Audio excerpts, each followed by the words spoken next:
მოგესალმებით. ეს არის უკვე ჩვენი მეხუთე ლექცია. და დღეს გარკვეულწილად გადავდივართ უკვე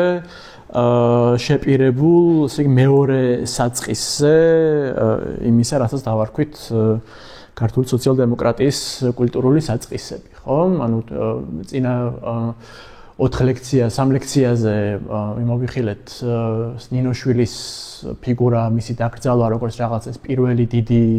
ტრამპლინი მესამე დასისთვის და იმავე პერიოდში რომ ჟორდანია იწყებს თავის კამათებს პუბლიცისტურ წერილებს და ყველაზე მწყობროს ვთქვათ ინტელექტუალურ არტიკულირებას უკეთებს, ხო? მესამე დასის პროგრამას დღეს გადავდივართ უკვე ასე ვთქვათ აი მეორე საწყისზე, მეორე ორბიტაზე, ასე ვთქვათ, რომელიც იწყება 1902 წელს, როცა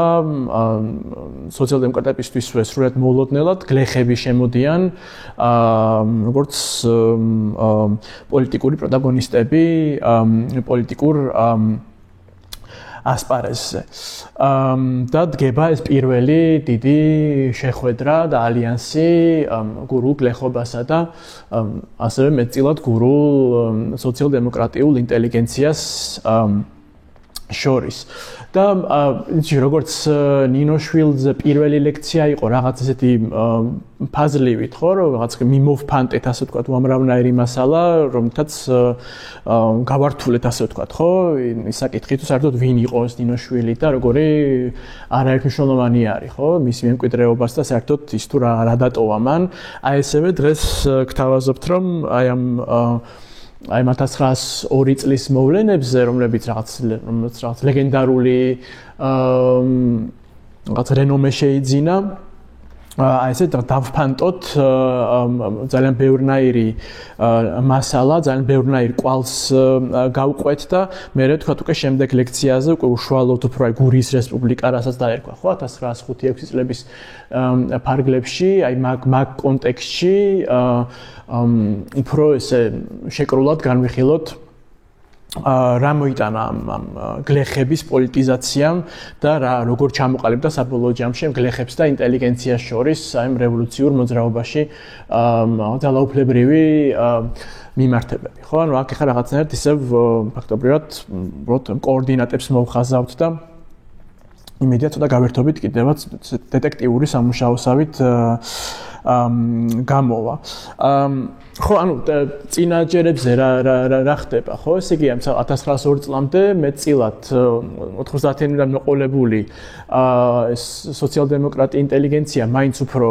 ქალაქის მუშებთან მუშაობს, ქარხნის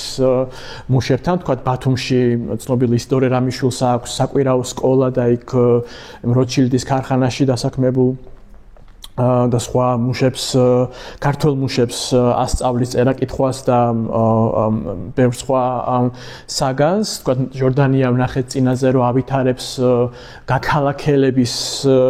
თეორიას და თქვათ აი ურბანიზაციას, აიგივებს კიდევაც ცივილიზაციასთან და თან ხატავს აი მარქსისტულ პარადიგმას გლეხობის ერთის ხრივ გაპროლეტარების, რომ ისინი მუშახელად გაედინებიან აუცილებლად ქალაქში, იმიტომ რომ სოფლად აღარ დაედგომებათ და სოფლად არ დაედგომებათ, იმიტომ რომ სოფელშიც იჭრება უკვე ეს კაპიტალისტური ლოგიკა, რომელიც ამ მევახშეების და სხვა ამ საბაზრო ფაქტორების გამო სოფელსაც გამშვალავს უკვე ამ კაპიტალისტური ლოგიკით, ხო? და ანუ მთელი ასე ვთქვათ ფსონი დადებული არის პროლეტარიატზე, ხო? და ამიტომ ეს გლეხობა რომ შემოიჭრება მათთვისვე, სოციალ-დემოკრატი ინტელიგენციისთვისვე ძალიან რთული გადასახარშია პირველ ეტაპზე თეორიულად და პრინციპში არის კიდევაც, იმიჩნევა კიდევაც, რომ ეს რაც გურიაში მოხდა, გლეხები რო იქცნენ მასობრივად მე რაღაც მომენტში უკვე წევრებად ამ ქართული სოციალ-დემოკრატიული პარტიის, რომელიც თან შედიოდა უკვე ერთიან რუსულ სოციალ-დემოკრატიულ მუშათა პარტიაში, ეს გლეხობა, რომ მარქსისტული პარტიის მასობრივი, ასე ვთქვათ, ბაზისი შეიქმნა, ეს ძალიან პრეცედენტო მოვლენა იყო და ეს გურია არის ერთგვარად განხილული როგორც წინამორბედი ყველა იმ მე-20 საუკუნის განმავლობაში მომხდარი გლეხური რევოლუციებისა, რომლებიც ატარებდა მარქსისტულ ხასიათს, ხო? ყველაზე ცნობილი არის ჩინეთი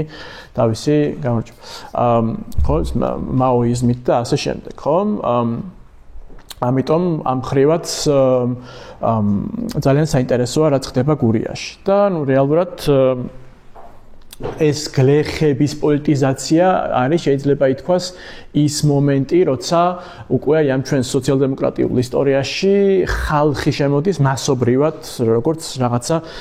ძალიან ისეთი მოუთოკავი, მოუთვინიერებელი, მოუხელთებელი პროტაგონისტი, ხო? იმიტომ რომ თქო ეს მუშებთან კი მუშაობენ, ეს ინტელიგენცია, ხო, ეს მასწავლებლები, რომელიც თან მეტწილად, როგორც ვთქვით, წერა-კითხვის გამავრცელებელი საზოგადოების წევრებიც არიან, მაინც ანუ ეს მასობრივ ხასიათს იძენს მხოლოდ აი ამ გურიის მოვლენებიდან მოყოლებული, ხო? და გვირგვინდება გურიის რესპუბლიკაში 1905 წლის რევოლუციის დროს. და იწყება ყველაფერი რითი, ხო, რომ ესე იგი ანუ ეს გურია განსაკუთრებით ხო პატარა ესეთი მცირე მიწიანი რეგიონია და ბატონყმობის შემდეგ დროებით დავალდებულნებული გლეხები არიან, შეადგენენ უმეტესობას, ხო, მათ უწევთ რომ გამოისყიდონ ის მიწა, რომელიც მათ ისინი ამუშავებდნენ როგორც ყმები, და ეს მიწა მათ არ მისცეს, ხო, თქვა დარჩათ ყოფილ ბატონებს რეფორმის მერე და ისინი ფაქტობრივად რაღაცა 10 წლების მანძილზე ამ ქირას იხდიან, პლუს არიან მევახშეების, ასე ვთქვათ, წნეხის ქვეშ, არის უამრავნაირი ადმინისტრაციული გადასახადი, საეკლესიო გადასახადი, უწევთ სოფლის ინფრასტრუქტურულ სამუშაოებზე სიარული, ნუ ყველაფერი ის, რაც ნინოშვილის პერსონაჟებთანაც ვნახეთ, რომ აწევთ გურულ გლეხებს კისერზე, ხო? და უმეტესობა მათგანი 90-იანების ბოლოდან უკვე მიდის, რასაც შრომითი მიგრაცია ქვია, ანუ ფაქტობრივად ნახევარზე მეტი გურული კაცების ყოველ შემთხვევაში არის შრომით მიგრაციაში და ერთ-ერთი ასეთი ლოკაცია არის ბათუმი, რომელიც ძალიან ახლო იყო და რკინიგზით იოლად მისადგომი და ბათუმში, აი ქარხნებში ცნობილი ამბავია, რომ ეს გურული გლეხები განიცდიან აი იმ ტიპის პოლიტიზაციას, იმ ტიპის სოციალიზაციას, რომელიც თქვა გაფიცვების და თქვა თუნდაც აი საკვირაო სკოლებში და სხვადასხვა პოლიტიკურ წრეებში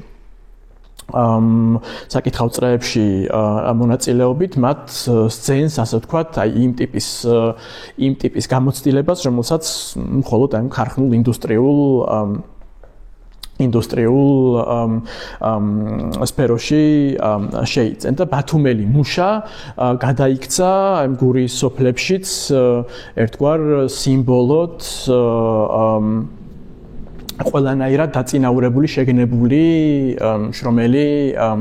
ადამიანის, ხო? თან უნდა იყო ისევ და ისევ გლეხი, რომელიც წასული იყო სამუშაოდ რომელიღაცა ურბანულ ცენტრში, ხო? და რითიც იწყება, ესე იგი ეს მთელი ამბავი 1902 წელს არის სოფელ ნიგოითი თემი იყო სოფელ ნიგოითში დავა გლეხებსა და ადგილობრივ მემამულე მაჭუტაძეებს შორის ეს გლეხები ეთხოვდნენ უფასო საძოვარს, ადმინისტრაციული გადასახადების შემცირებას, ამ ინფრასტრუქტურულ სამუშაოებზე, თქვათ, ყველა წოდების გაწევას, საეკლესიო გადასახადის გაუქმებას, მიწის ქირის დაწევას და ასე შემდეგ. და ამაზე ყველაზე ესეთი ცნობილი და ესეთი გამსაზღვრელი ნარატივი ჩვენ დაგვიტოვა გრიგოლ ურატაძემ, ცნობილმა სოციალ-დემოკრატმა, რომელიც მერე იმით იწყდება ცნობილი, რომ 1920 წელს სწორედ ის მიდის მოსკოვში და მისი, ასე ვთქვათ, მეთაურობით მიმდინარეობს მოლაპარაკებები ბოლშევიკებთან, რასაც მოყვება აღიარება, დე იურე აღიარება საქართველოსი ბოლშევიკური რუსეთის მხრიდან. ის არის ურატაძე მაშინ არის სწორედ გურიაში მასწავლებელი, ახალგაზრდა მასწავლებელი, რომელიც როგორც თვითონაც ამბობს და როგორც ცნობილია, ჩაუდგება სათავეში აი ამ გლეხების პროტესტს. და როგორც ის ყვება ამას, ხო, ამ ამბავს მართლაც რაღაცა ესეთი იძენს ყოველ შემთხვევაში უკვე 1933 წელს, როცა ემიგრაციაში წასული მენშევიკები უკვე იხსენებენ აი თავიანთ საიუბილეო გამოცემაში ერთ-ერთი თავიანთი გაზეთის აი ეს დადებული ფიცი ხო 1902 წელს გლეხების მიერ იქცევა ერთ-ერთ ასე თქვა ცენტრალურ საწყისად თუნდაც აი ნინოშვილის დაკრძალვასთან ერთად და ამას ცალკე სტატიას უძღვნის ურატაძე მერე უკვე 20 წლის შემდეგ რუსულად წერს ძალიან ცნობილ ვრცელ მოგონებებს, სადაც კიდევ უფრო გაშლილად არის ეს ამბავი მოთხრობილი და მაგასაც ვნახავთ მე როგორი აცდენები და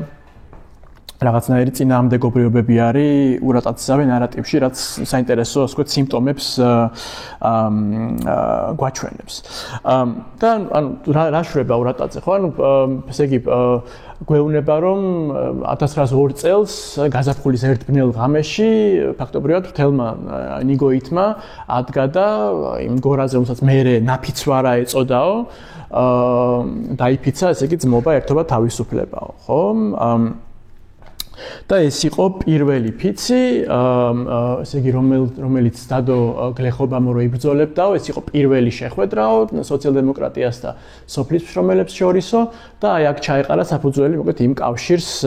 რომელმაც იგი სოციალ-დემოკრატია აქცია, აი ამ რაღაცა წინამძღოლად და კომაგად და დამცველად გლეხობის, ხო? და მერე უკვე იწყებს თხრობას იმის თუ ანუ რა დაიფიცეს ამ ღამესო და როგორო, ხო? ანუ მაგ კითხვას სვამს. და ეს როგორ არის ძალიან მნიშვნელოვანი, იმიტომ რომ აღმოჩნდება რომ ის თუ როგორ მოხდა ეს ამბავი, ხო? ანუ რა ტიპის რიტუალი შესრულდა, ასე ვთქვათ. არის განსაზღვრელი პოლიტიკურად იმისა, თუ საერთოდ რატომ შედგა ეს აქტი ფიცის სახით, ხო? რატო იქცა ფიცი აი იმ საწყის მოვლენად, ხო? და თავარია, ანუ ურატაძე თვითონ ესე იგი იჩემებს იმას, რომ მას დაევალა, მაგას უკვე მე დიდ მოხსენებაში, დიდ მოგონებაში წერს, რომ მას დაევალა გლეხების მიერვე, რადგან ის იყო ეს ინტელიგენტი, ხო, სტაბილური კაცი, როგორც ნინოშვილი იყო და მას დაევალა, რომ ეს ფიცის ტექსტი შეედგინა, თვითონ თითქოს ესე იგი უარზე იყო, რომ რადგინათ ფიცი საერთოდ რა შუაშია, მაგრამ ამ გლეხებმა გინდა თუ არა უნდა დავიფიცოთო და იმას მაინც მიაღწია ესე იგი ურატაძემ თავის სიტყვებით რომ ზედმეტი პოლიტიკური მოთხოვნები ესე იგი არ შეატანინა რომ წინასწარვე ძალიან არ გაეღეზიანებინათ მთავრობა და მხოლოდ აი ეკონომიკური მოთხოვნებით შემოიფარგლეთო მაგრამ რა ყველაზე მთავარი რაც არის ესე იგი ურატაძე რო ცდილობს რომ გააკონტროლოს ეს ნარატივი და რაღაცნაირად ეს ჩარჩო მოხაზოს და დააწესოს ხო კალაპოტი რომელშიც ასე ვთქვათ ეს მეხსიერება ამ მოვლენის ჩაცემენტება ასე ვთქვათ ხომ არის ის რომ ის ყველანაირად ცდილობს რაღაცნაირად ის რაც აშკარად იყო რელიგიური ხასიათის აქტი ცდილობს რომ ამისი ან სეკულარიზაცია გააკეთოს ან რაღაცა მეტაფორულად გადაათამაშოს ყველანაირად ეს რაღაც რელიგიური ფაქტორი გადააქციოს ერთგვარ დეკორაციად იმისა რაც შეუძლებელი იყო თქვათ მაშინდელ გლეხებისთვის არ ყოფილიყო სრულიად ესეთი მართლაც მაშინ ჯერ კიდევ გავრცელებული ადათობრივი რაღაც რელიგიურ სამართლებრივი აქტი ხო ხატზე დაფიცებათან ესე იგი იდეა არის რომ ესე იგი ერთმანეთს შეეფიცებინათ რომ ისინი იქნებოდნენ ერთად და ესე იგი არ უღალატებდნენ ერთმანეთს გამარჯვებამდე და მე ესე იგი მე რომ დავიწყეო კითხვა ამ ფურცლისო ხო მერე შევამჩნიეო, რომ მთელი ეს ამხელა რაღაც მრავალასკაციანი კრება ამ გორაზე, ნაფიცვარას გორაზე იყო წამოშლილიო ამ ბნელ ღამეში და ესე იგი ტრადიციული ესე იგი დაფიცების რიტუალის მიხედვით ხელება წეული ხო სამი აშვერილი თითით ფაქტობრივად როგორც რაღაცა ტიპის წყევლას ისე მიყვებოდა აი ვთქვათ ფიცის გამტეხის დაწყევლის ტექსტს ხო რომელიც თან სრულდებოდა ამით ხო ამინით ხო და ეს თითქოს რაღაც ურატაძეს თვითონვე უკვირს, იმიტომ რომ ეს მისი ასე ვთქვათ განზრახვა არ ყოფილა, იმიტომ რომ ვთქვათ ის გვარწმუნებს რომ მან იზრუნა იმაზე რომ ვთქვათ სახელითა ღვთისათა ჩანაცვლებულიყო სახელითა ხალხისათა ფორმულით, ხო? და მერე გვეუბნება იმასაც რომ ბოლოსკენ რომ რაღაცეთი ანეკდოტის სახით რომ მღვდელი ეგონათ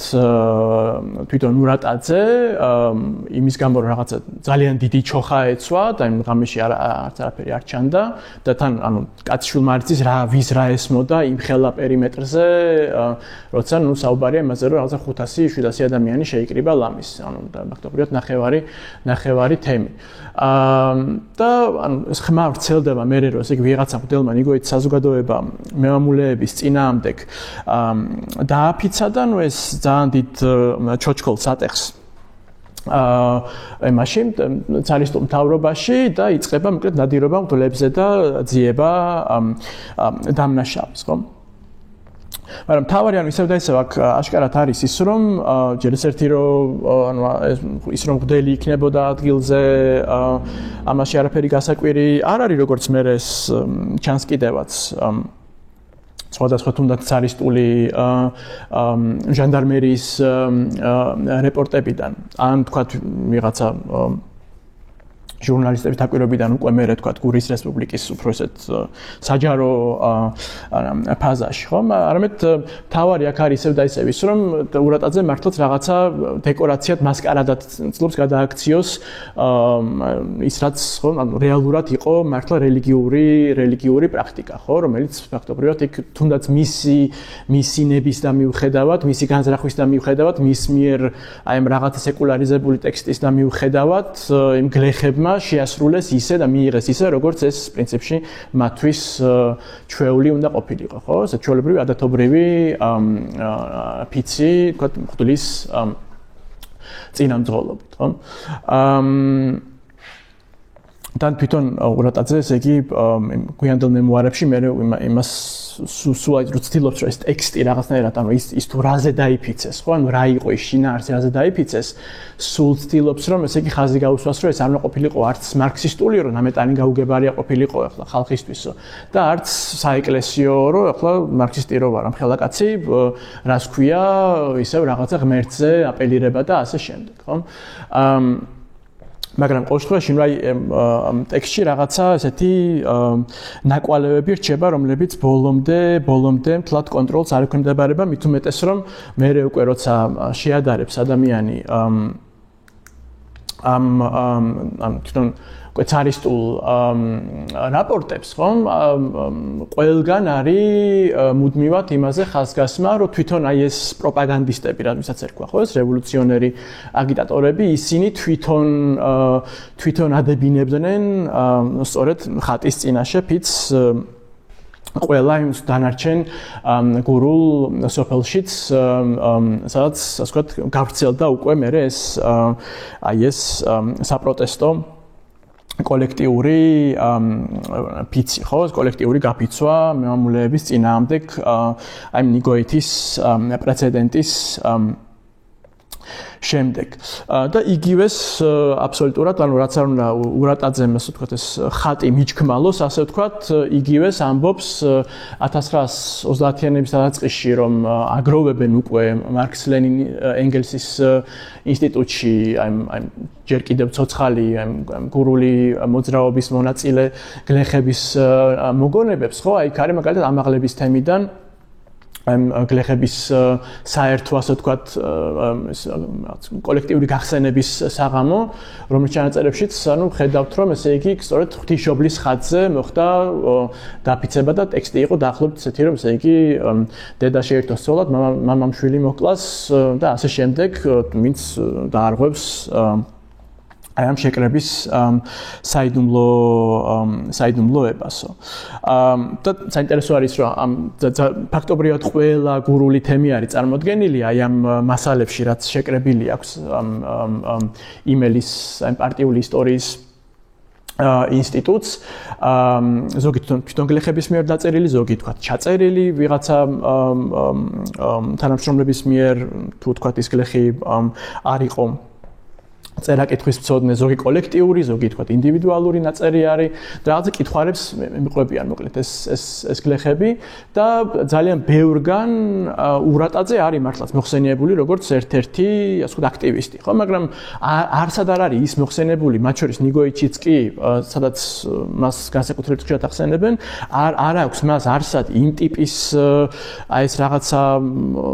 პერსონალურად რაღაცა ეს რამპის შუქი მას განსაკუთრებით არ ეცემა. ანუ ის არ არის ისეთი მნიშვნელოვანი როგორც მისსავე ბიოგრაფიაში ასე ვთქვათ, ხო? ანუ ეგეთი თქვათ ინდივიდუალური წონა უშუალოდ მას არ ენიჭება და ისიც გაუგებარი რჩება, მაინც მართლაც ნიგოითი იყო თუ არა ის პირველი წერტილი, საიდანაც დაიწყო ეს თანდათანობით ეს აფეთქება, ხომ? ბერათ უფრო გაფანტული არის ასე ვთქვათ ეს ინიციატივაც და ეს ისო და ეს პირველ საწყისი არ არის ერთმნიშვნელოვნად ლოკალიზებადი. ხო, ანუ ფაქტობრივად რაც იხატება ამ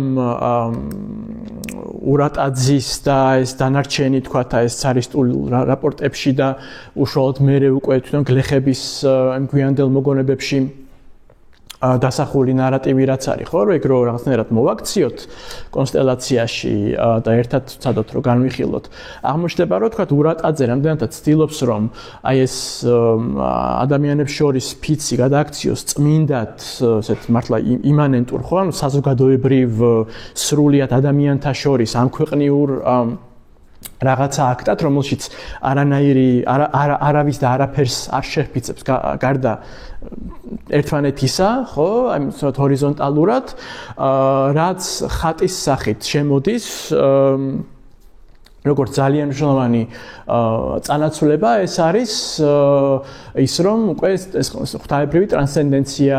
იჭრება, ხო, რომელთანაც კავშირს ამყარებ ამ ხატის გავლით, რომელიც, ну, ვიცით, მართლებულ სწავლებაში რომ არის უშუალო გამტარი ღვთაებრივი მადლისა, ხო, და თქვათ უფრო ხალხურ რწმენაში უფრო ესეთ მეტ დატვირთვასაც იძენდა და უშუალოდ თქვათ რაღაცა კონკრეტულად ხატს და მასში გამოსახულ წმინდანს მიეწერებოდა რაღაცა განსაკუთრებული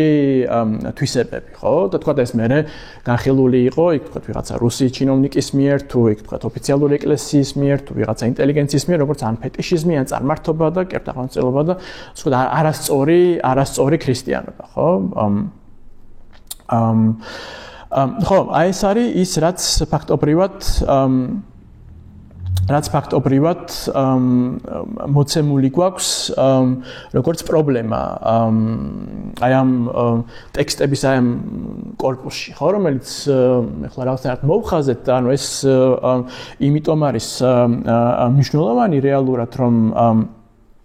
ფაქტობრივად ანუ ის თუ როგორ ყვები ამ ფიცის შესახებ და რა ხო ახსენებ თუ არა მას, ახსენებ თუ არა მის შემთხვევაში იმას, რომ ეს ხატი იყო ჩართული და თქვა თავისთავად ამიტომ ესე იგი რაღაცა ეს ღვთაებრივი ასე თქვათ რეფერენტიც ჩართული იყო და არ იყო ეს მხოლოდ რაღაცა ეს წმინდა სეკულარული ასე ადამიანთა შორისი ამბავი, მაგის და მიხედვით ძალიან ბევრი რაღაცა იცვლება იმ პოლიტიკაშიც, რომელიც მე გამომდინარეობს ამ აქტიდან. მაგრამ მთელი ამბავი არის რომ აი ისევ და ისევ თქვა რა სინამდვილეში რა მოხდა და როგორ მოხდა ძალიან რთული აღსადგენია და აქ არ არის მას საუბარი რომ გავირჩიოთ რომ არა თქვა ეს აქტი რაც 1902 წელს ნიგოითში მოხდა წმინდა თქვა ტრადიციული და ადათობრივი იყო თუ თქვა წმინდა და ისეთი მოდერნული და აი რაღაც რელიგიური ზედმეტი ასე ვთქვათ ბალასტისგან დაცლილი როგორც ამას ურატაძე გვაჯერებს არამედ რაღაცა აშკარად ცოტა კიდევ უფრო სხვანაირად არის ამბავი უბრალოდ იმისთვის რომ მიუახლოვდე აი ამ მოვლენას არაფერი არ გაქვს გარდა ძალიან ბევრნაირი ნაკვალევისა ძალიან ბევრნაირი ესეთი სამხილისა რომლებიც გაფანტული არის და ესეთი არასრული პაზლივით უნდა გიწევს რომ შეაკოწიწო ასე ვთქვათ რომ გახვიდე იმაზე თუ აი როგორი შეიძლება და ყოფილიყო ეს ხალხური პოლიტიკა ასე ვთქვათ ხო როცა ხალხი შემოდის სცენაზე ხო და თქვა გაარკვიო რატო იყო რომ მაინც და მაინც პირველ ეტაპზე მაინც ფიცი გახდა სწორედ ის ფორმა რითაც ხალხის ეს პოლიტიზაცია მოხდა თუნდაც მათ დავე უნებლიეთ იმიტომ რომ მე რაღაცა ისეთი პროცესები დაიძრება რაც ასევე თლათ მათ კონტროლ ქვეშ არ არის ხო და აქ აი თქვათ რომ დაუფიქრდეს ადამიანი ანუ რა არის აი ის წყაროები რაც განაპირობებს რომ 1902 წელს რომელიღაცა გურიის სოფელში აი ხდება ის რაც ხდება და ხდება ისე როგორც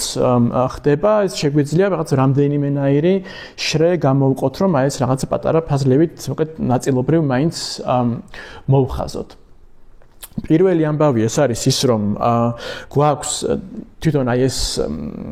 პრინციპში ყველა იმ ქართულ ფეოდალურ მიწაზე გავრცელებული ადათობრივი სამართალი რომელიც მე თქვა ვახტანგ მეექვსის უკვე დაწერილ კანონში აღიბეჭდა კიდევაც და რომელიც რაღაცა ფორმით მაინც აგრძელებს მოქმედებას ხალხურ დონეზე მაინც რუსეთის შემოსვლის შემდეგაც და თქვა სასამართლო რეფორმის შემდეგაც მით უმეტეს რომ ეს რეფორმა ბოლომდე ვერ ტარდება და ეს ენობრივი გაუცხოება და ამიტომ თქვა რაც რჩება ხელში ისე გლეხობას განსაკუთრებით არის ისევ ეს ძველი ადათობრივი გაგებები და აქ ანუ აღმოჩნდება რომ ფიცი იყო ფაქტობრივად წარმართველი პროცედურა ხო ნებისმიერ სამართლებრივ დავაიქნებოდა ეს თუ თქვა რაღაცა ტიპის უფრო ესეთი კოლექტიური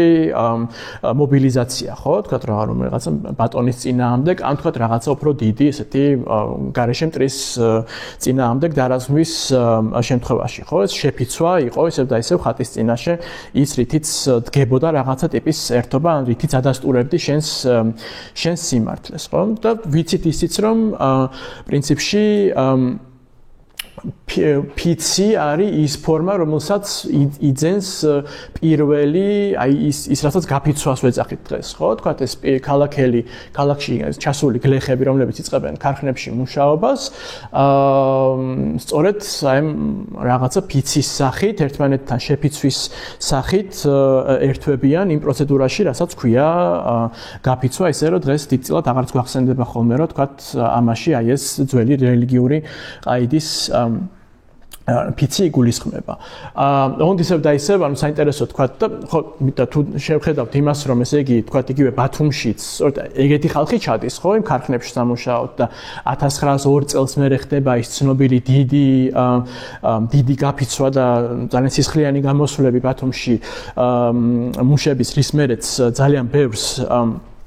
დეპორტაციას მოუწყობენ თავიანთ სახლებში და ეს მთელი ეს ბათუმელი მუშები ანუ მასობრივად ფაქტობრივად ბრუნდებიან ამ გურულ სოფლებში და იქ იწყებენ პოლიტიზაციას სოფლების ანუ უარესი გააკეთა цаრისტულმა ადმინისტრაციამ ფაქტობრივად ერთ-ერთი თქვა წყარო ასე თქვა ხო აი იმ ფიცისა რომელშიც შედიან გლეხები 1902 წელს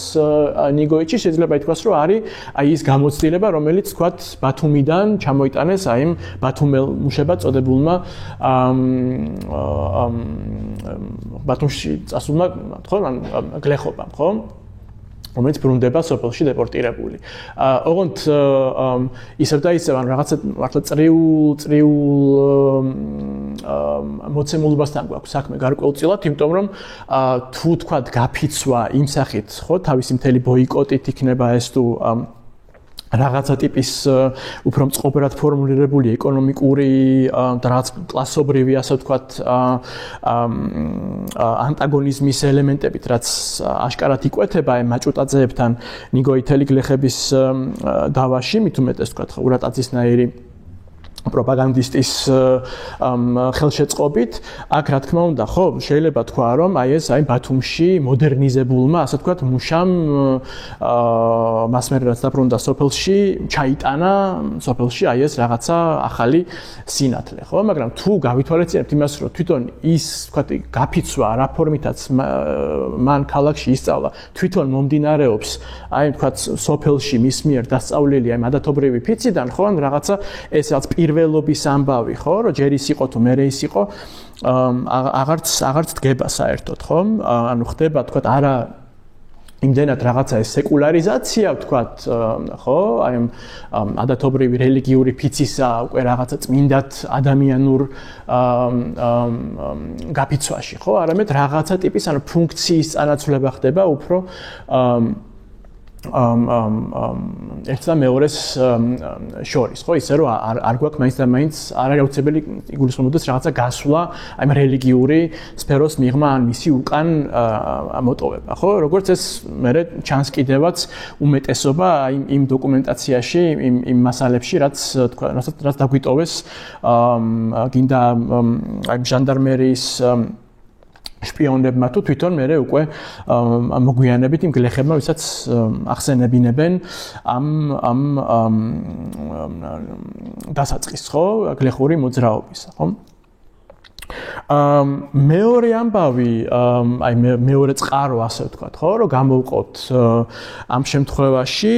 გარდა აი ამ ადათობრივი ველისა არის ის თუ აი რას კითხულობდა ეს ხალხი, ან რას კითხულობდა თუნდაც ის ინტელიგენცია, ის სოფლის ინტელიგენცია, რომელიც ანათლებს, რომელიც თქვათ იმ რაღაცა 2-3 კლასიან სასწავლებლებში, რომლებიც აშკარად არ არის ამყოფი, რომ ესეთი ფუნქციური წიგნიერება ისწავლოს გლეხმა, რომელშიც ხო ეს მასწავლებლები რას კითხულობენ, ხო, ამ წლებში. და ნუ ვიცით, რომ თქვათ აი ეს გაზეთი კვალი, რომელიც უკვე არის მაშინ სოციალ-დემოკრატების მიერ წაყვანილი ორგანო არის ის, რასაც როგორც მე ისიდორი რამიშვილი იხსენებს, მართლა სულ მოუთმელად ელოდნენ ხოლმე განსაკუთრებით დასავლეთ საქართველოსიო და გურიანზეც არის ხოლმე გამოყოფილი როგორ ეწაფებოდა ხალხი და როგორ ბევრად უფრო ისედაც დიდი იყო წილი დაბალ ფენებში წერა-კითხვის ცოდნისა გურიაში სხვა რეგიონების გლეხობასთან შედარებით. და აღმოჩნდება,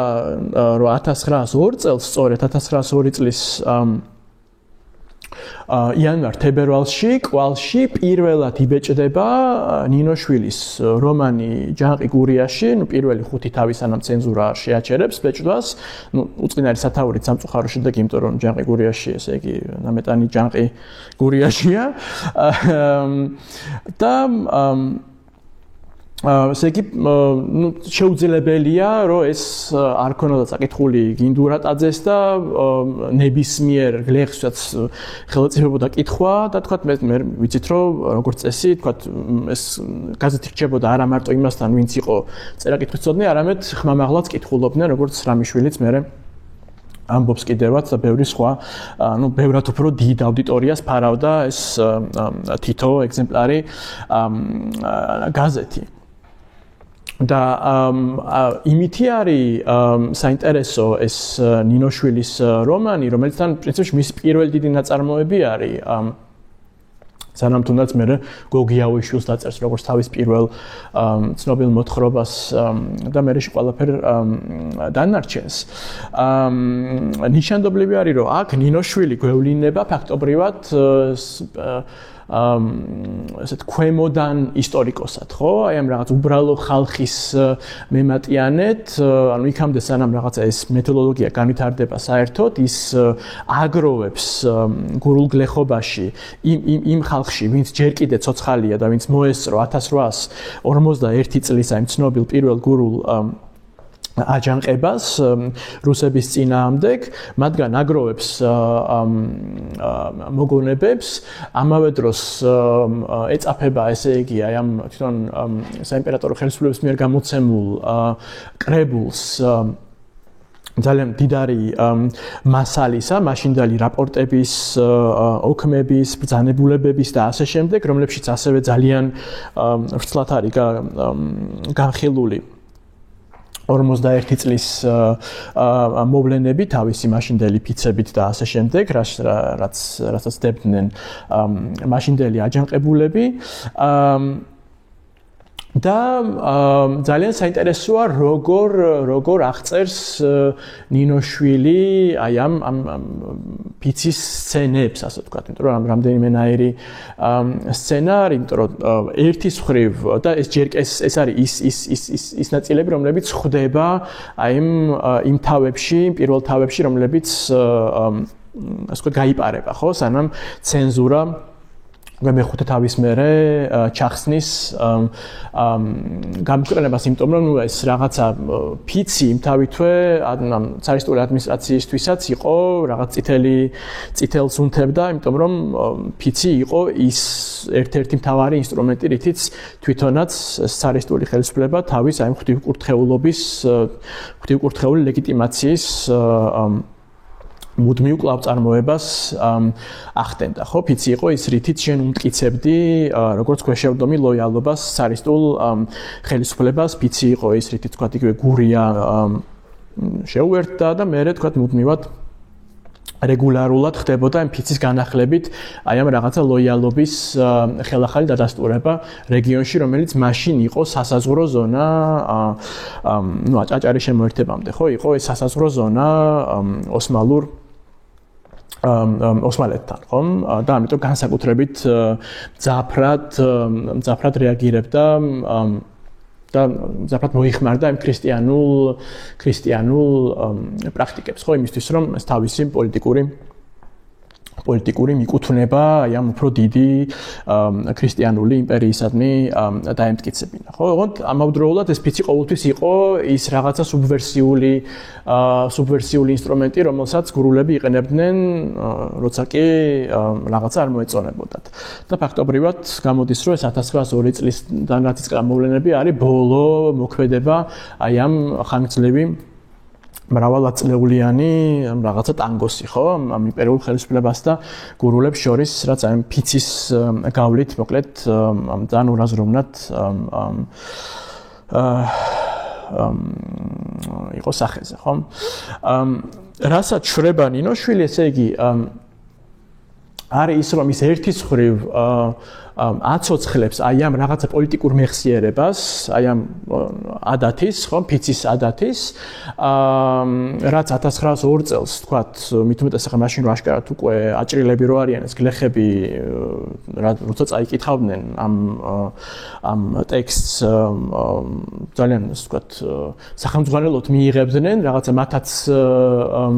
დაურეფრეშდებოდათ, ასე ვთქვათ, მოგონება იმისა, რაც თქვათ მათმა წინაპრებმა ქნეს 1851 წელს და მეორე მხრივ საინტერესოა ისევ და ისევ ნინოშვილის ტექსტი იმითი, რომ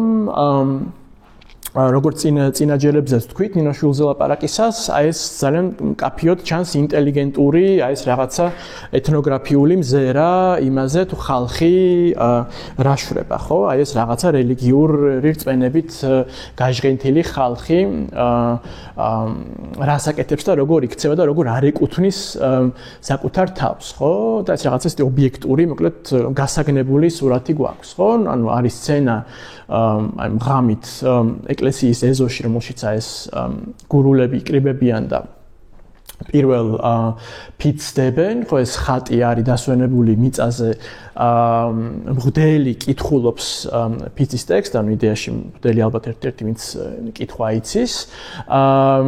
და საინტერესო არის ის, რომ არიან ადამიანები, ვინც აშკარად უარს ამბობენ ფიცის მიღებაზე, მაგრამ იმათ მიცვივდებიან და ძალით აფიცებენ. და ეს არის რაღაცა, რაც ფაქტობრივად ძალიან ჩვეულებრივ მოვლენად არის აღწერილი, იმიტომ რომ ნახეთ კიდევაც ხო ნინოშვილთანაც რომ მონადირე ბეჟანა რო იყო, ხო, რომ მათ არ იცის თქვა სუბიექტურ და ობიექტურ პრინციპებს შორის განსხვავება. შენ თუ დაგაფიცეს ხაზზე, ფაქტობრივად ობიექტური მოცემულობა, ფაქტი არის შეგრჩა უკვე, ხო, ფაქტობრივად და შენ იძულებული ხარ, რომ იყო შეხვიდე აი ამ რაღაცა ღმერთთან, აი იმ ვალდებულების მდგომარეობაში, რომელიც თუ გადაუხვია აი ამ თუნდაც დაძალებულ ფიცს, შენ უკვე მერე მოგიბრუნდება ღვთაებრივი სასჯელის სახით, ხო? და საინტერესოა რომ თქვათ აი ჩვენს იმ საყვარელ 1925 წლის გამოცემაში რომელიც ძალიან ბევრჯერ მოვიშველიეთ უკვე ხო არაჩვეულებრივი ილუსტრაციებისთვის შალვა ძნელაძე რომ ემაშვება ხატავს აი ამ სცენას ეკლესიაში ღამით გურულების ფიცისა გვაქვს აი ეს დაჩოქელი გლეხის სცენა მეორენაირიც აქვს უფრო გვიანდელი ილუსტრაცია იგივე ძნელაძესაც ასევე აი ეს რაღაცა ეს ხოხიალის მდგომარეობა ჩანს რომელიც რა თქმა უნდა ერთის მხრივ იყო ეს თქვა რაღაცა ეს მართლმადიდებლური პოლიტიკური თეოლოგიის შემადგენელი ნაწილი ან ფეხის მორთხმის უზენაესის წინაშე იქნებოდა ეს იმპერატორი თუ ეს განსაკუთრებით ძლევამოსილი ხატი, მაგრამ თავარი მაინც არის ის, რომ თქვა აი როგორც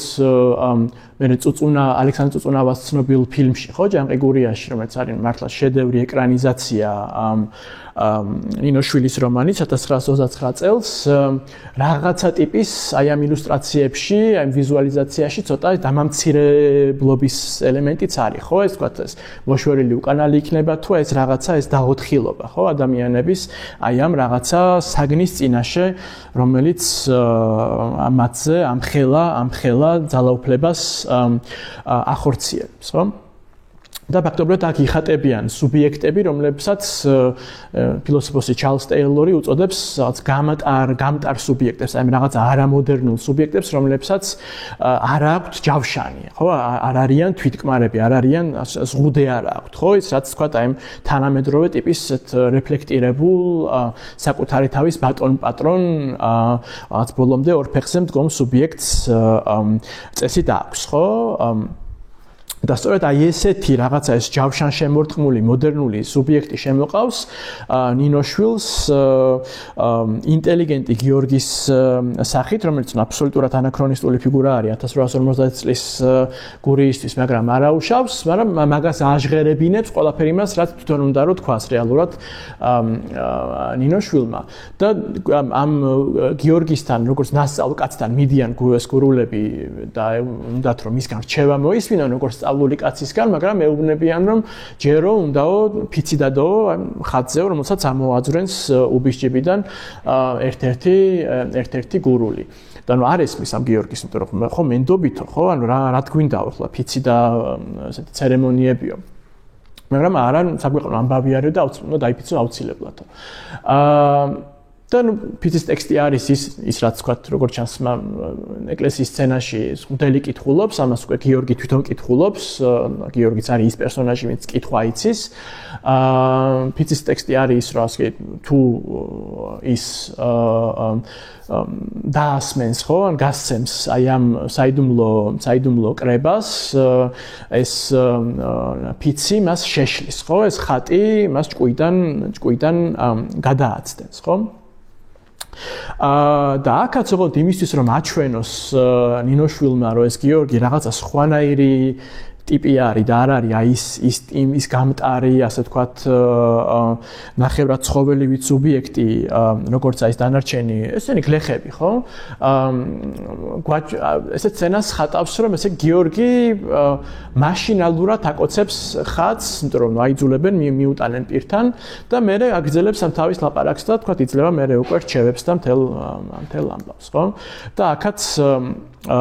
წუწუნავა ძალიან საინტერესოდ გვაჩვენებს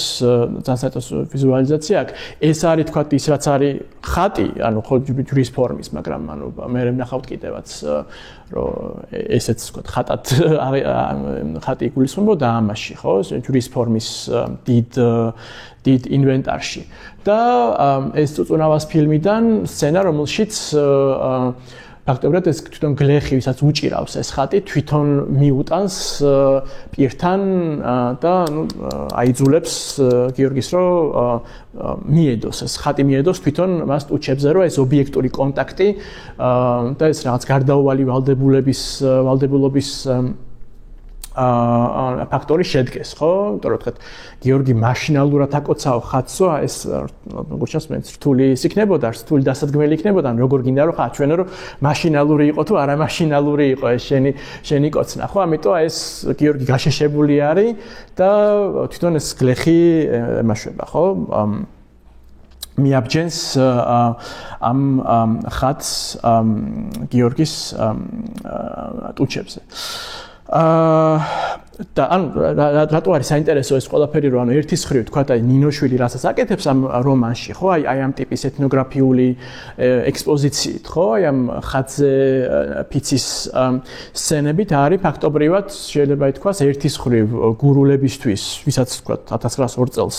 აქვს იმის სურვილი რომ რაღაცა ადგილობრივი რესურსები მოიძიოს ხო იმისთვის რომ ეს პოლიტიკურად მობილიზდეს იმას აწუდის აი ამ ადგილობრივი ისტორიული პოლიტიკური მეხსიერების ძალიან ცოცხალ მას ლიტერატურულ დოკუმენტს, ხო, ისტორიული მთელი დოკუმენტაციიდან გამდიდრებულს, ხო? და მეორე მხრივ გიორგის სახით გვაქვს რაღაცა პროტოტიპი წინამორბედი თუ ურატაძისნაირი ინტელიგენტისაც, ხო, რომელიც აი ამ რაღაცა დისტანცირებულობის მიმართებაში არის აი ხატთან და მთლიანად აი ამ რელიგიურ პრაქტიკასთან, ხო? ოღონდ ამ შემთხვევაში ხო ისევ და ისევ არ არის, ასე ვთქვათ, საუბარი იმაზე, რომ ასე ვთქვათ, ნინოშვილი რაც საცოცხლებს, ან თქვათ მანამდე რომ ვახსენეთ, ხო, აი ეს გაფიცვაშიც რომ ფიცი გულისხმება და ეს რაღაც ადათობრივი ელემენტი რომ დომინირებს ორივეში, ხო, იქნება ეს წმინდად რაღაცა სამართლებრივი თუ თქვათ პოლიტიკური მობილიზაციის შემთხვევაშიც რომ მოიშველიებოდა ფიცი როგორც შეკავშირების და რაღაც ტიპის სამხედრო ალიანსის შეკვრის ინსტრუმენტი, ხო? ანუ არ არის მარტო ადაძე საუბარი და არ არის მარტო იმაზე, რომ აი ურატაძემ ადგა და წაშალა, თქვათ, აი ეს რაღაცა ხალხური ადათობრივი განზომილება, ხო? და თქვა რომ მარტო ტრადიციასთან გვაქვს და ეს ტრადიცია წაიშალა, ხო? და თქვა სხვა არაფერი არ არის, ხო? ანუ ისევ და ისევ ბევრად პროფიტულად რო არის საქმე, ჩანს იმაშიც, რომ მაგალითად იგივე აი გვიანდელ მოგონებებში ბატონი ლადიკო სამსონაძე სოფელ ნიგოითიდან წერს იმას, რომ 1902 წელს მოხდა ესეთი რაღაცაც, რომ ჩამევიდა სიმონ ექვთიმესძე კალანდარიშვილი, რომელიც წერა-კითხვის გამართლების საზოგადოების ერთ-ერთი იყო აქტივისტი იყო, რომელიც მოაწყო საუბარი საფრანგეთის ისტორიაზე და ევროპის რესპუბლიკანურ სახელმწიფოებზე, გაფიცვის მნიშვნელობაზე და შესაძლებისთაგვარად მაწოდებდა არალეგალურ ბროშურებს. ამან მოახდინა ჩემში სასწრაფო გარდატეხა. ანუ ჩანს რომ 1902 წელს ამ ხალხს გარდა თქვათ აი თუ უნდათ აი ამ ნინოშვილის რომანთან ზიარების ან ყველაფერი მასთან ზიარების რასაც თქვათ ეს ბათუმელი მუშები ასწავლიან ან თვითონ ის ბათუმელი მუშები რო თვითონაც რო კითხულობენ ხო ამ ყველაფერს უკვე სოფელში დაბრუნებულები უკვე ისე გლეხების ამპლუაში დაბრუნებულები არის პლუს აი ეს რაღაცა ინფორმაციის ცირკულაციაც ხო რომელიც ეხება უკვე აი იმ მოდერნულ ასე ვთქვათ წინწასულ სამყაროს რომელშიც საფრანგეთი მთელი თავისი რევოლუციური ისტორიით და თანამედროვე რესპუბლიკური წყობით მოწინავე ასე ვთქვათ ეს არის ხო მოწინავე სიმბოლო არის და სამაგალითო ნიმუში არის ყველა პერიფერიული სივრცისთვის, ხო? მაგრამ ანუ ისევ და ისევ აქ აღმოჩნდება რომ როცა არის საუბარი გაფიცვაზე ხო ან თქვათ რომ ყველაფერი ისეთი რო იხატება რომელიც თითქოს იმაზე მიუთითებს რომ უბრალოდ რაღაცა მოდერნულობის შესახებ ცოდნა შეაღწია თუ შეიჭრა აი ამ რაღაცა ბნელ ტრადიციულ დახშულ სოფელში ხო ანუ მაგ ტიპის რაღაც დინამიკასთანაც არ გვაქვს საქმე რაც არ უნდა ეგრე თქვათ ყვებოდეს თუნდაც აი ეს კონკრეტული სამსონაძე უკვე მოგვიანებით თავისი ამ რაღაცა გვიანდელი რეტროსპექტიული პერსპექტივიდან. ხო, იმიტომ რომ თუ ნახავ თქვა კიდევ ერთ მაშინ ძალიან ცნობილ გურიაში გავრცელებულ წიგნს, ხო, აღმოჩნდება რომ ისევ და ისევ ძალიან ორაზროვნად არის საქმე. ხო, იმიტომ რომ კვალის გარდა თქვა იგივე რამიშვილი გვეუბნება ერთ-ერთი უმთავრესი წიგნი, ძალიან სქელტანიანი რომანი, რომელმაც დიდი გავლენა მოახდინაო გლეხების გათვითცნობიერებას და პოლიტიზაციაზეო იყო 1866 წელს საფრანგეთში გამოცემული ძალიან ისეთი პაპსა სერიული რომანი ავტორთა წვილისა ერკმან შატრიანის რომელიც გლეხის პერსპექტივიდან ყვება საფრანგეთის ფრანგული რევოლუციის ისტორიას ნაპოლეონის აღზევების ჩათვლით და იმდენად რამიშვილი რომ ამბობს რომ ესე იგი არათუ კითხულობდნენ თავდავიწყებით ხო ეს გურული გლეხები ამ რომანს არამედ ბაძავდნენ და სახელებსაც კი ირქმევდნენ ხო ამ რომანის პერსონაჟებისო ეს მაგალითად დასტურდება მერე უკვე 25 წელს გამოცემულ პიესაშიც სილიბისტრო რემონიძის რომელიც ეხება ამ გურიის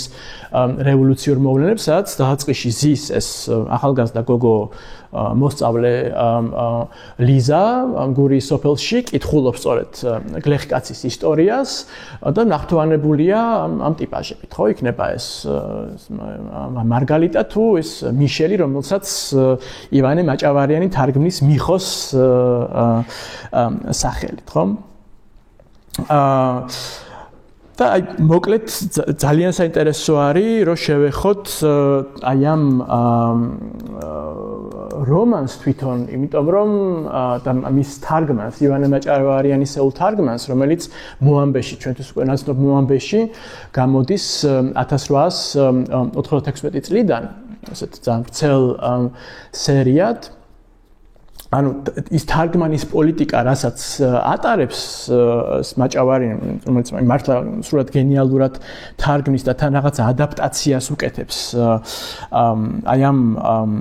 ფრანგულ რომანს ხომ კარგად გვაჩვენებს რა შეიძლებოდა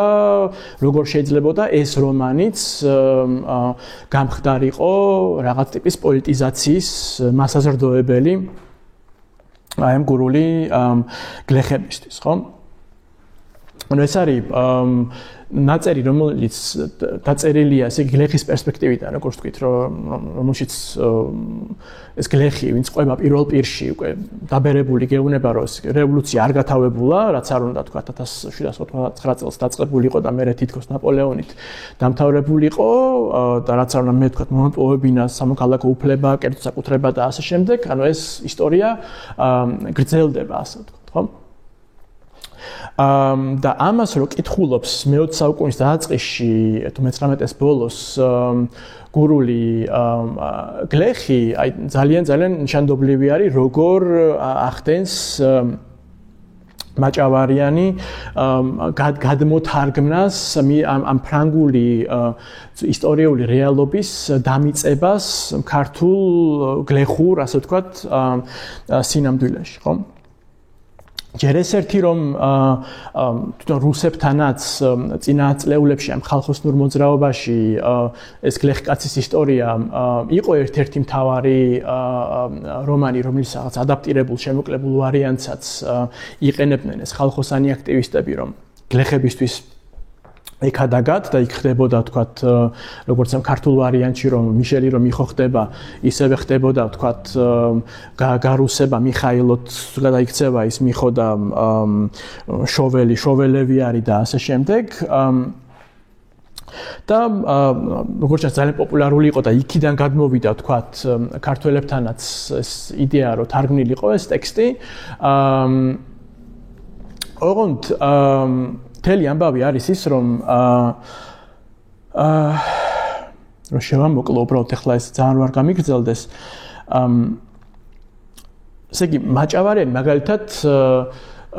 ბოსტნეული რო წერია ფრანგულ ვარიანტში თარგმნის ლობიოთ ძალიან მარტივად რო ვთქვათ რა გარდა ამ სახელების იმისა ხო ვთქვათ როცა საუბარი არის მაშინდელ გაზეთ მონიტორზე ხო ამას თარგმნის მოამბეთ ეს ჩვენი მაჭავარიანი ხო თან ნაჩვენები არის გლეხები როგორ ელოდებიან ფოსტასთან თავიანთ სოფლებში აი მონიტორის შემდეგ ნომერს ხო და პრინციპში ანუ ისტორია რამიშვილი სხვა საერთოდ არ აღწერს გარდა იმისა რომ აი რაღაცა მორიგ დილიჟანს ელოდებიან კვირაობით ეს გურული გლეხები რომ გაზეთი კვალი მოუვიდეთ ხო ან ფაქტობრივად ყველაფერი ან თქვა იგივე მოამბე ხო რომელსაც მოაქვს ამ სერიად დასაბეჭდი ეს გლეხკაცის ისტორია ხო რომელსაც მართლა როგორც სერიალს ისე მოიხმარენ ხო ეს მაშინდელი მკითხველები ხო ძალიან ბევრნაირი ტიპის ასე ვთქვათ ინსტრუმენტია რითიც შენ შეგიძლია ეს ტექსტი ფაქტობრივად რომელიც ეხება იმ ერთი საუკუნის წინანდელ საფრანგეთს ადგე და გაისიკრძეგანო შეისისხლხორცო შენად გაიხადო ამ გურიის მე-20 საუკუნის გარეჟრაჟზე ხო ვთქვათ იგივე საინტერესოა ის რომ ძალიან ბევრ კომენტარს დაურთავს მაჭავარიანი, როცა კი საუბარია რაღაცას განსაკუთრებულ ისტორიულ მოვლენებზე, ან თქვათ იმაზე, რომ კონსტიტუცია რომ მიიღეს, კონსტიტუცია რას ნიშნავს და ეს იდეაში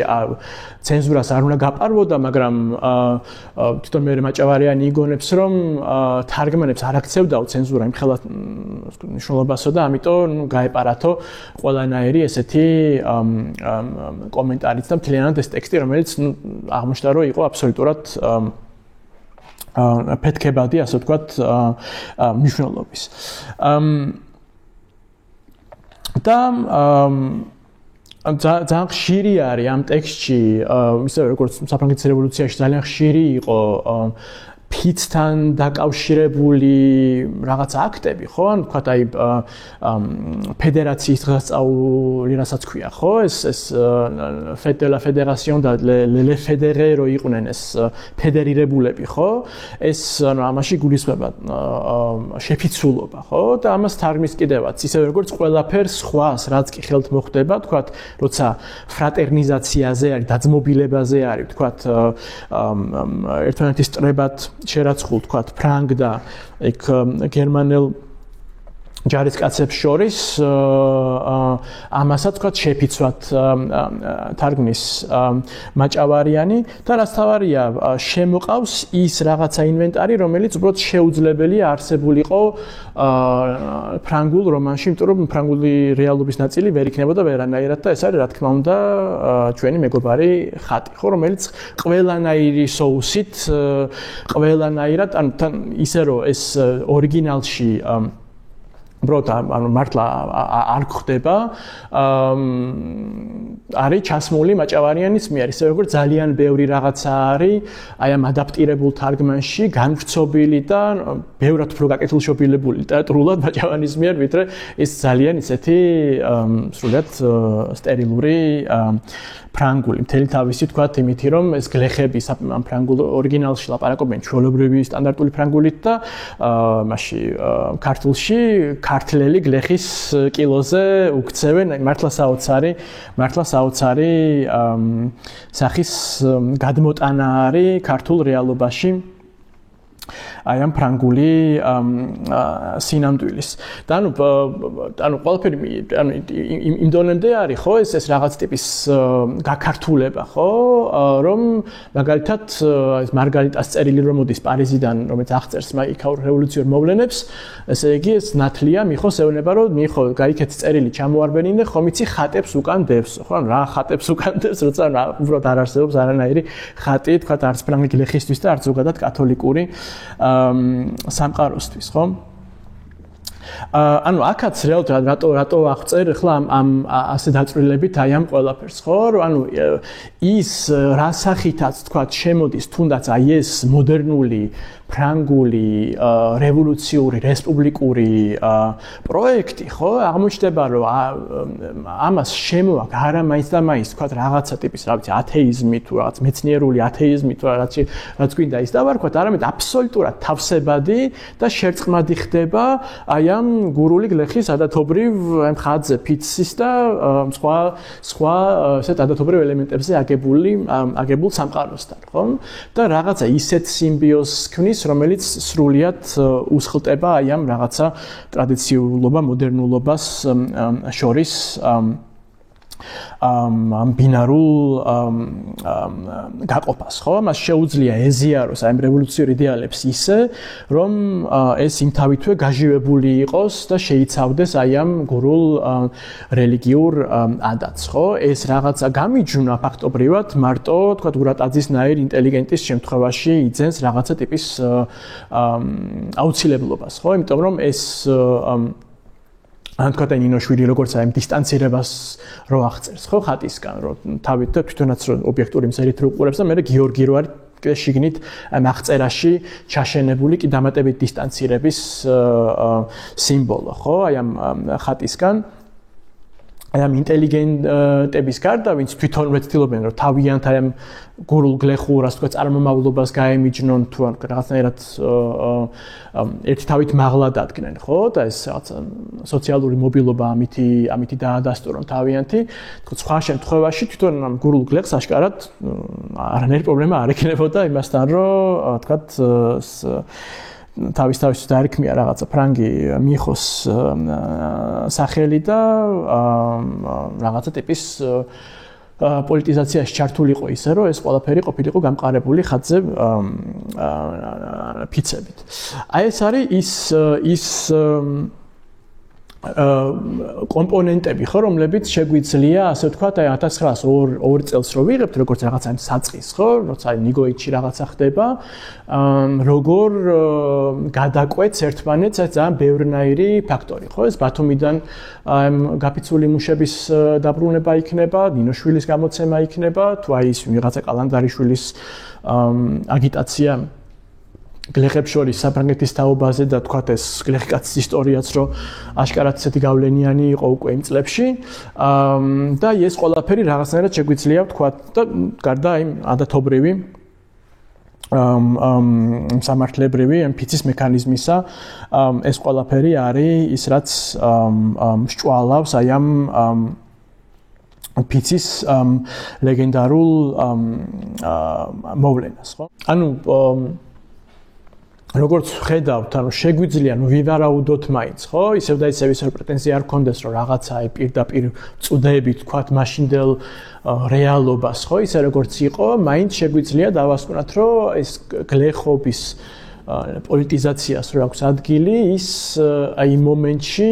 რაღაცა ურთიერთგამომრიცხავად არ აღიქვამს, თქვათ რელიგიურ და აი რაღაცა სეკულარულ, მოდერნულ, პოლიტიკურ შინაარსებს, როგორიც შეიძლება ყოფილიყო, თქვათ რაღაცა ეკონომიკური გაფიცვა, ან თქვათ რაღაცა ესეთ პოლიტიკურ ორგანიზაციად ფორმირება, რაღაცა სამოქალაქო უფლებებისთვის საბრძოლველად, ხო? ან თუნდაც საფრანგეთის რევოლუციაზე რო ფიქრობდნენ, როგორც აი იმ დიად იდეალზე, რომელიც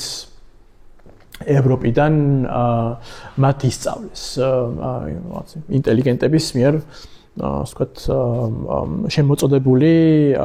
ცოდნის მეშვეობით, ხო? რაღაცა ისეთი ტიპის ათვისება ხდება, რომელიც აი ამ რაღაცა ბევრად უფრო მდიდარ ჰიბრიდულ სუბიექტს იძლევა და მხოლოდ აი იმ ურატაძისნაირ ან თუნდაც მე უკვე ბოლოში რომ 1930-იან წლებში რომ აი ეს გურული გლეხები რომ აი როგორც საბჭოთა კოლმეურნე გლეხების მიდან ხო პერსპექტივიდან რო აღწერენ თავიანთი პოლიტიკური მოღვაწეობის საწყის, აი მხოლოდ აი ამ ტიპის სუბიექტების პერსპექტივაში შეიძლება ვთქვათ, რომ ურთიერთგამომრიცხავი ხდება, ხო, ეს რელიგიური და რაღაც უშუალოდ პოლიტიკური აქტივობა და გარკვეულწილად მათ თვითონ უწევთ რომ ეს თქვა და ეს ხატი ხო როგორც რაღაცა ესეთი უხერხული საგანი ან თქვათ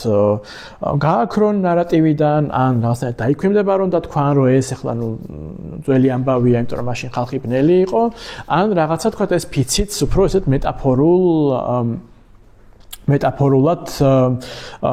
გადაათამაშონ, ხო? და ყოველში მკაცრად გამიჯნონ ის რაც თქვა რელიგიურია და ის რაც სეკულარული არის, ხო? მაგრამ საინტერესო ის არის რომ თქვა იგივე ურატაძე რო ცდილობს რომ აი ეს კაცრი გამიჯვნა გააკეთოს და იმ პირველი ლეგენდარული ფიციდან რომელიც ნაფიცვარაზე დაიდო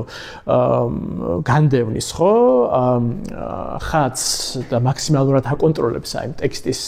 შინაარს და გვეუბნება რომ ეს არის ის სეკულარული ასე ტექსტი თავისი რელიგიური დეკორაციებით რომელიც მერე გავრცელდა თელ დანარჩენ სოფლებში რაც იდეაში გარანტი იქნება იმისა რომ თქვა ეს უკვე განიხილება როგორც რაღაცა ესეთი ძალიან სწორი საწყისი ხო და არა თქვა რაღაცა ამ ბნელი რელიგიური გაუგებარი რაღაცა ფუსფუსი რომელიც მე ოდესღაც მივიდა ესე ჭეშმარიტ მარქსისტულ თვითცნობიერ სრულიად სეკულარულ მამდე ხო შეგნებამდე ნიშანდობლივი არის ის რომ ურატაძისავე ნარატივში უკვე აი ვრცელ რუსულ მოგონებებში რასაც სიცოცხლის ბოლოს აქვეყნებს ეს ხატი შემოდის უკვე სხვა ეპიზოდში სრულიად ესეთი პათოლოგიური შემზარავი სახით როცა ისე როგორც ძალიან ბევრი სხვა ვინც იხსენებს აი გურიის რესპუბლიკის პერიოდს ახსენებს ლომის კარელის აი ცნობილ სასწაულ მოქმედ ხატს რომელიც ფაქტობრივად ყველაზე ცნობილი ყველაზე ესეთი ღირსშესანიშნავი ხატი იყო მაშინდელ გურიაში და გამოიყენებოდა სწორედ ესეთ უკიდურეს შემთხვევებში ადამიანების დასაფიცებლად როცა თქვა რაღაცა სამართლებრივი დავა სხვა გზით ვეღარ წდებოდა, იმიტომ რომ იმდენად ეშინოდა ხალხს ამ ხატისო, რომ უბრალოდ შეუძლებელი იყო მასზე ვინმეს ტყუილი დაიფიცებინა, იმიტომ რომ მთელი რაღაცა ესე იგი ლეგენდა იყო, რომ თუ ტყუილს დაიფიცებდი, გაგაგიჟებდა ეს ხატი და დაიწყებდი ან ყვირილს ან რაღაცა ბოდვასა ჭკუიდან შეიშლებოდი. ან ფაქტობრივად ის შეიძლება ითქვას, რომ ის ხატი, რომელსაც ნინოშვილიც აღწერს, ხო, რომელიც გპირდება, რომ შეგშლის, ხო, თუ ფიც დაარღვევ, დიდი შანსია, რომ თქვა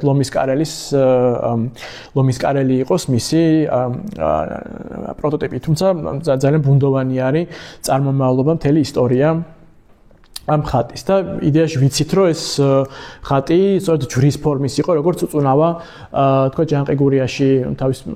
ეკრანიზაციაში აი ნინოშვილის მიერ აღწერილ ხატს გვიჩვენებს კიდეც და ეს პერანგი ეცვაო იყო მდიდრულად მოოჭვილი იმ პერანგს ჰქონდა ჯიბეები რაშიც შესაძირს ჩააჭრელებდი და ასე შემდეგ, ხო? და თქვა ერქვა და წმინდანსაც კი ეძახდნენ ეს იმდენად ცალკე ეს ხატი როგორც საგანი იყო რაღაცა ზეადამიანურით აღჭურვილი აი მაშინდელი ასე ცრუმორწუნე გლეხობის მიერ და ეს ხატი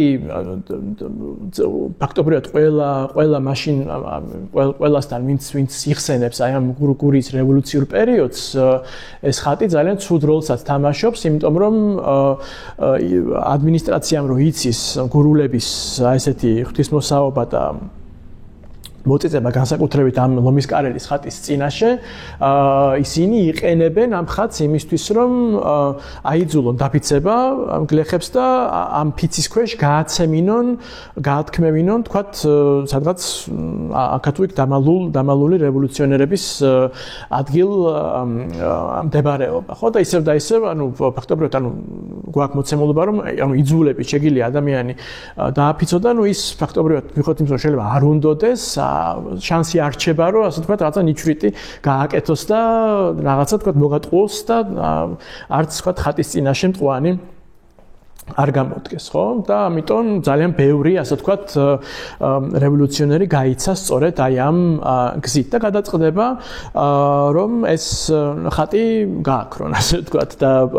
ყველა რევოლუციონერი, გინდ მენშევიკი და გინდ ბოლშევიკი სრულიად სხვადასხვანაირად ყვება ამ ამბავს. ურატაძე თვითონ ისევ და ისევ თვითონ იჩემებს, რომ მე უხელმძღვანელეო ამ ოპერაციასო და ჩემი მეთაურობით მე წარმაგზავნეო რამდენიმე ეს აქტივისტი გლეხი რომ სურების ეკლესიაში შესულიყვნენ და გამოეტანათ ეს ხატი და გადაემალათო ეს გლეხები იქვე შეძრწუნდებიან რომ შევლენ ეკლესიაში და გამოიქცევიან იმიტომ რომ დაგვემუქრაო ეს ხატიო და ნუ ხელს ჩაიქნებს ურატაძე მერე სხვებს დაავალებს და ნუ გვეუბნება რომ გადავმალეთ ეს ხატი და ნუ დღემდე გადამალული რჩება ხო და არავინ არ იცის მოკლედ ურატაძის გარდა იდეაში ეს ხატი სად არის მაგრამ რო კითხო თქვათ ისტორია რამიშვილს ეს ხატი დაამტვრიეს და ნანობს რომ რას ერჩოდნენო დარჩენილი იყო რაღაცა ესეთ ეთნოგრაფიულმათო საგნათო რომელიც იქნებოდაო ძალიან კარგი სამუზეუმო ექსპონატიო აი თქვათ იმის აღსაწერად რომ აი როგორი რისი ჯეროდა ხალხს და აი როგორ საიდან სადამდე მოვედით ამის აღსანიშნავად ხო თქვათ უკვე ბოლშევიკებთან საუბარი იმაზე რომ გადაადნეს საერთოდ ეს ხატი ხო და ყოველ შემთხვევაში ანუ ძალიან ბევრნაირი ვარიანტი არის ხო რომ გაძარცვეს დაამტვრიეს და ასე შემდეგ ხო ყოველ შემთხვევაში ანუ უმთავრესი რაც თქვათ მე იგივე რაღაცა პიესებშიც არის რომლებიც აღწერენ ისევ და ისე ამ ლომის კარელის ინციდენტს არის ის რომ ანუ ყველაფერი მთავრდება იმითი რომ უნდა ესე იგი იმ ხალხს ვისაც ჯეროდა აქამდე ამ ხატის სიძლიერს შეაგონო რომ მორჩა ეს კერპი დაიმსხრა და არც არავინ არ შეშლილა არავის არაფერი არ მოსვლია ანუ ხატს ძალა არ აქვს და მორჩეს ამაზე ლაპარაკი ხო ეს განსაკუთრებით ძაფრი არის ეს კამპანია მებრძოლი ათეიზმის ხო მებრძოლ უღმერთოთა კავშირის აქტივობის ხანაში ისი ხელმძღვანელიც იყო სილიბისტრო თოდრია ვისაც ეკუთვნის ერთ-ერთი ესეთი სწორედ გადმოცემა იმის თაობაზე თუ რა მოუვიდა ლომის კარელის ხატს ხო ანუ ეს არის რაღაცა ეს მართლა ეგზორციზმის მუდმივი მცდელობა რომ აი ეს რაღაცა ექსცესი რასაც შეიცავს ეს ხატი ხო ეს ღვთაებრივი ძალა რომელიც ჭამს ფაქტობრივად და თრგუნავს ადამიანურ ავტონომიას ხო ადამიანურ თვითმოქმედებას აი ამისი სიმბოლო და ამისი გამტარი რო არის ეს ხატი როგორც საგანი ეს წმინდად მატერიალური საგანი აი ამისი მოშთობა და აი ამისი რაღაცა ესე ამ კერპის რაღაცა ხატმებრძოლურად დამსხვრევის სურვილი არის ხო იგივეს ამბობს თქვათ თენგიზ ჟღენტიც თავის გურის მოძრაობაზე წიგნში და ისევ ასე ვთქვათ გვამცნობს რომ არავის არაფერი არ მოსვლია ხო და არ ნაგვეშინოდეს, მაგრამ საინტერესო არის ის, რომ მე თქვათ ეს ლომის კარელის ამბავი ბრუნდება, აი მერაბ კოსტავასთან, ერთ-ერთ სტატიაში, სადაც ის ამბობს, რომ აი ეს ლომის კარელის ხატი ამ უღმერთო ბოლშევიკებმა გაიტაცეს, ხო, თენგიზ ჟღენტმა და იმ რევოლვერით, რომელთაც მან ეს ხატი დახვრიტა, მან მერე თავი მოიკლა 1937 წელს. მართლაც მოიკლა თავი თენგიზ ჟღენტმა, ერთ-ერთ მოწინავე პარტიულმა მუშაკმა, მაგრამ ხა ეს ლომის კარელის წევის გამო იყო თუ არა, ეს ცალკე ამბავია, ხო, კაცმა არ იცის. ყოველ შემთხვევაში ანუ რის გამოც საინტერესო არის ხო ერთის მხრივ აი ეს ხატის წაშლები თუ გადამალვები ასე ვთქვათ ხო და მეორეს მხრივ აი ეს რაღაცა ექსცესური მუდმივი შემოbrunება ხო თქვა და იმ ლომის კარელის სახით განსაკუთრებით არის ის რომ აი ამ ხალხურ პოლიტიკაზე რომ ვსაუბრობთ და მის ამ საწყისებზე ამ რელიგიურ პოლიტიკურ რელიგიურ სეკულარულ თუ რაღაცა ამ გაუმიჯნავად რელიგიურ სეკულარულ ხასიათზე. ანუ დგება ფუნდამენტური კითხვა, ხო? ანუ რატო არ მნიშვნელოვანი რომ ეს მართლა ფიცის ფორმა რომ მიიღო, ამ ყველაფერმა ხატზე ფიცის ფორმა რომ მიიღო ამ ყველაფერმა, ხო? იმიტომ ირკვევა რომ ეს არის ისეთი რაღაცა, რამაც გარკვეულწილად პრინციპში ძრავის ფუნქცია შეასრულა, რის გარეშეც არ და ვერ მოხდებოდა მობილიზაცია, იმიტომ რომ სხვანაირად არ იცოდა იმ ხალხმა და არ ექნებოდა ის რაღაცა შემართება ერთმანეთისადმი დობაც არ ექნებოდათ, რომ არა ეს რაღაცა ღვთაებრივი, აი მესამეს წინაშე ფიცი, ხო, რომლის წინაშეც, რომლის ასე ვთქვათ, მოწმობის ქვეშაც ადამიანები დადებდნენ, ხო, ერთმანეთთან აპირობას, რომ რაღაცა ძალიან რთულ ბრძოლაში შევიდოდნენ, ხო? ანუ საინტერესო არის, რომ ეს არის ის, რითიც ძალაუნებურად იწყება, ხო, ეს ბრძოლა, იმიტომ რომ ეს არის ის, თქვათ, რაღაცა კონკრეტული ისტორიული, კულტურული მოცემულობა, რომელშიც რომელსაც გაჟღენთილები არიან ეს სუბიექტები, მაგრამ ეს არის ამავე დროს ის, რისი მუდმივად მერე წაშლა, რაღაცნაირად მობლაგვება, გადათარგმნა, ხო, გამეტაფორულება უწევთ იმისთვის, რომ მერე საკუთარი თავი დააფუძნონ აი იმ სუბიექტებად, რომლებიც არიან აი ეს რაღაცა ჭეშმარიტი რევოლუციონერი, თვითცნობიერი, შეგნებული, მეცნიერულ თვალსაზრისზე დამდგარი ისინი, ხო, ორფეხზე მოსიარულე მოდერნული ადამიანები, რომლებსაც აღარაფერი აღარ ესაქმებათ ხატთან და ჯვართან და ღვთის მოშიშობასთან, ხო? ფაქტობრივად ხდება აი ეს რაღაცა გაწმენდა, ხო, იმისა, რაც არის თავის აი საწყის მომენტში ძალიან მღვრიე და არაერთმნიშვნელოვანი, ხო? როგორც მოხდა, ხო, იმ სახით, ხო? და ამაზე საინტერესო არის თვითონ აი ეს გლეხებიც, რომლებიც ვახსენეთ, რომ 30-იანი წლების დაწყისში მოგონებებს ანწერენ, ან მათ მოგონებებს იწერენ, ხო? ანუ ერთ-ერთ შემთხვევაში, ბესარიონ მითაიშვილის შემთხვევაში გვაქვს კიდევაც პირდაპირ რეფლექსია აი ამ საწყის პერიოდზე, ხო? თქვა სოფელ სუფსას რაც შეეხება მაგალითად, რომ ამბობს, რომ ძალიან თავისებური იყო ეს წამოწყებაო აი ამ წინააღმდეგობის მოძრაობისო და იმიტომ ვახსენებ თავისებურსო, რომ ჩვენ გვქონდა პატარა ჯიბის ხატი და ფიცის ფურცელი მოხთენილად შედგენილი და ნუ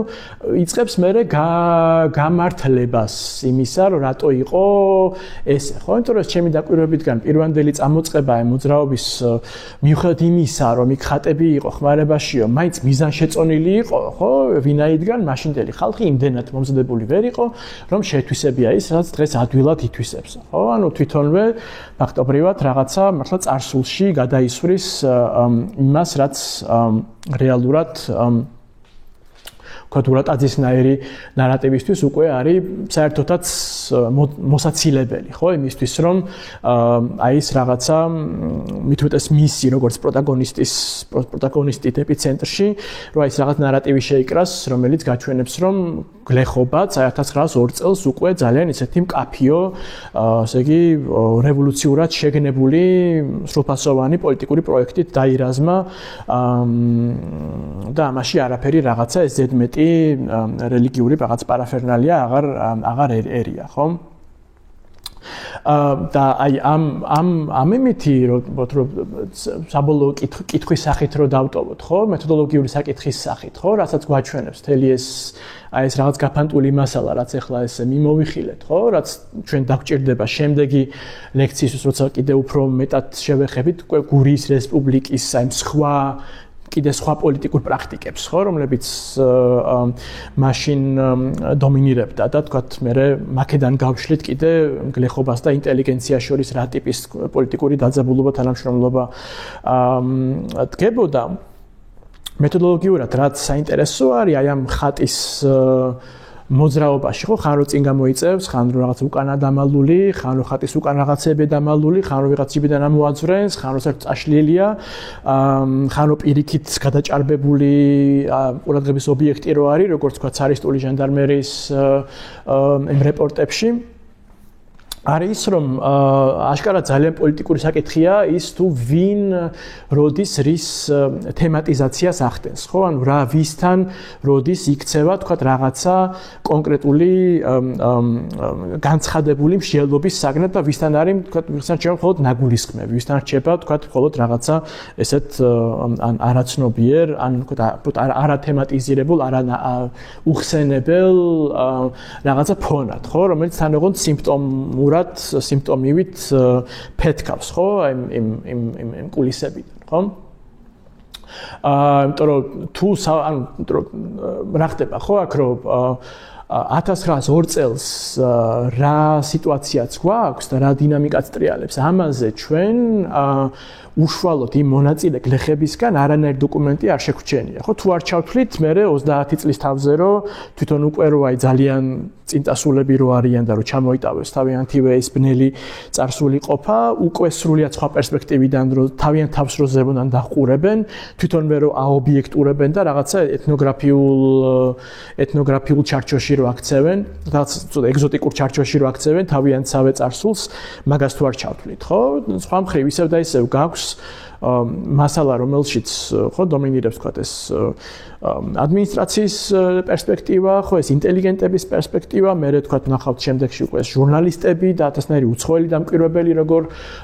რაღაცა ეს ვუაირისტულად ჩაფრენილი არიან გურულებზე რომ რასაკეთებენ როგორი უცნაური არაჩვეულებრივი რაღაცეები ხდება გურიის რესპუბლიკაში და ყოველთვის ვიღაცა სხვა ლაპარაკობს და წერს ან რაღაცა უკვე სხვა პერსპექტივიდან წერს იმაზე რაც იდეაში იყო მართლა საწყისი წამყვანია დამძვრელი აი ცეცხლის შემთები ფაქტორია ეს ხატზე ფიცი და ეს რაღაცა ხატის შიში ხატის რიდი მაგრამ ეს არის რაღაცა რაც როგორც აი ეს ძრავა უნდა იმთავითვე ყოველთვის წაშალო მასაკ ხო ან რაღაცა გაეგზოტიკურო და ასე შემდეგ ხო ანუ იმთავითვე რამდენადაც არის საწყისი და წამყვანი და ეს პირველყოფილი ხო პირვანდელი ასე ვთქვათ მამოძრავებელი იმდენადვე ის არის მუდმივად აი რაღაცა გადაფარვის გადაწერის საგანი ხო და აი ამიტომ ხდება რთული მოსახელთებელი აი ის პირველ წყარო ხო ის საიდანაც დაიწყო ყველაფერი ხო ანუ რამაც უბიძგა საერთოდ რამაც გააბედინა საერთოდ თქვა გლეხებს ამ პოლიტიზაციისკენ და მოძრაობის დაწყებისკენ და ასე შემდეგ ხო ანუ ისევ და ისევ გრჩება აი ეს ნაკვალევები რომლებიც მიგითითებენ ან რომელსაც მიყავხარ საიდღაცკენ სადაც ბოლომდე ვეღარ მიდიხარ ხო ან სადღაც ყოველთვის შუაგზაში ჩერდება ეს ნაკვალევები ხო ამ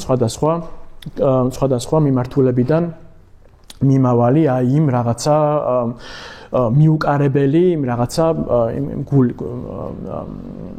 გულისკენ მიმავალი ეს ნაკვალევები ხო რომელიც არის აი ეს რაღაცა ხატი როგორც ძალიან ესეთი თანშემაშინებელი და თან აღმაფრთოვანებელი და აშკარად ძალიან ესეთი ცხოველი ინტერესის გამომწვევი იქამდე რომ მართლა მთელ 20-იან წლებში აი მებრძოლ უღმერთოთა აგიტაციაში ნუ ერთ-ერთი მთავარი ასე ვთქვათ საგანი არის განხილვის და შებრძოლების ხო ხო ასე რომ აი ეს არის ის რაც შეგვიძლია დღეს ავიღოთ აი ეს პირვანდელი ფიცი როგორც ეს პირველს მაგით მოვთელოთ ის თემატიკა რასაც უკვე შემდეგ ლექციაზე გურიის რესპუბლიკის სახით ცოტა უფრო ფართოდ გავშლით და ამითი დღეს მოვრჩეთ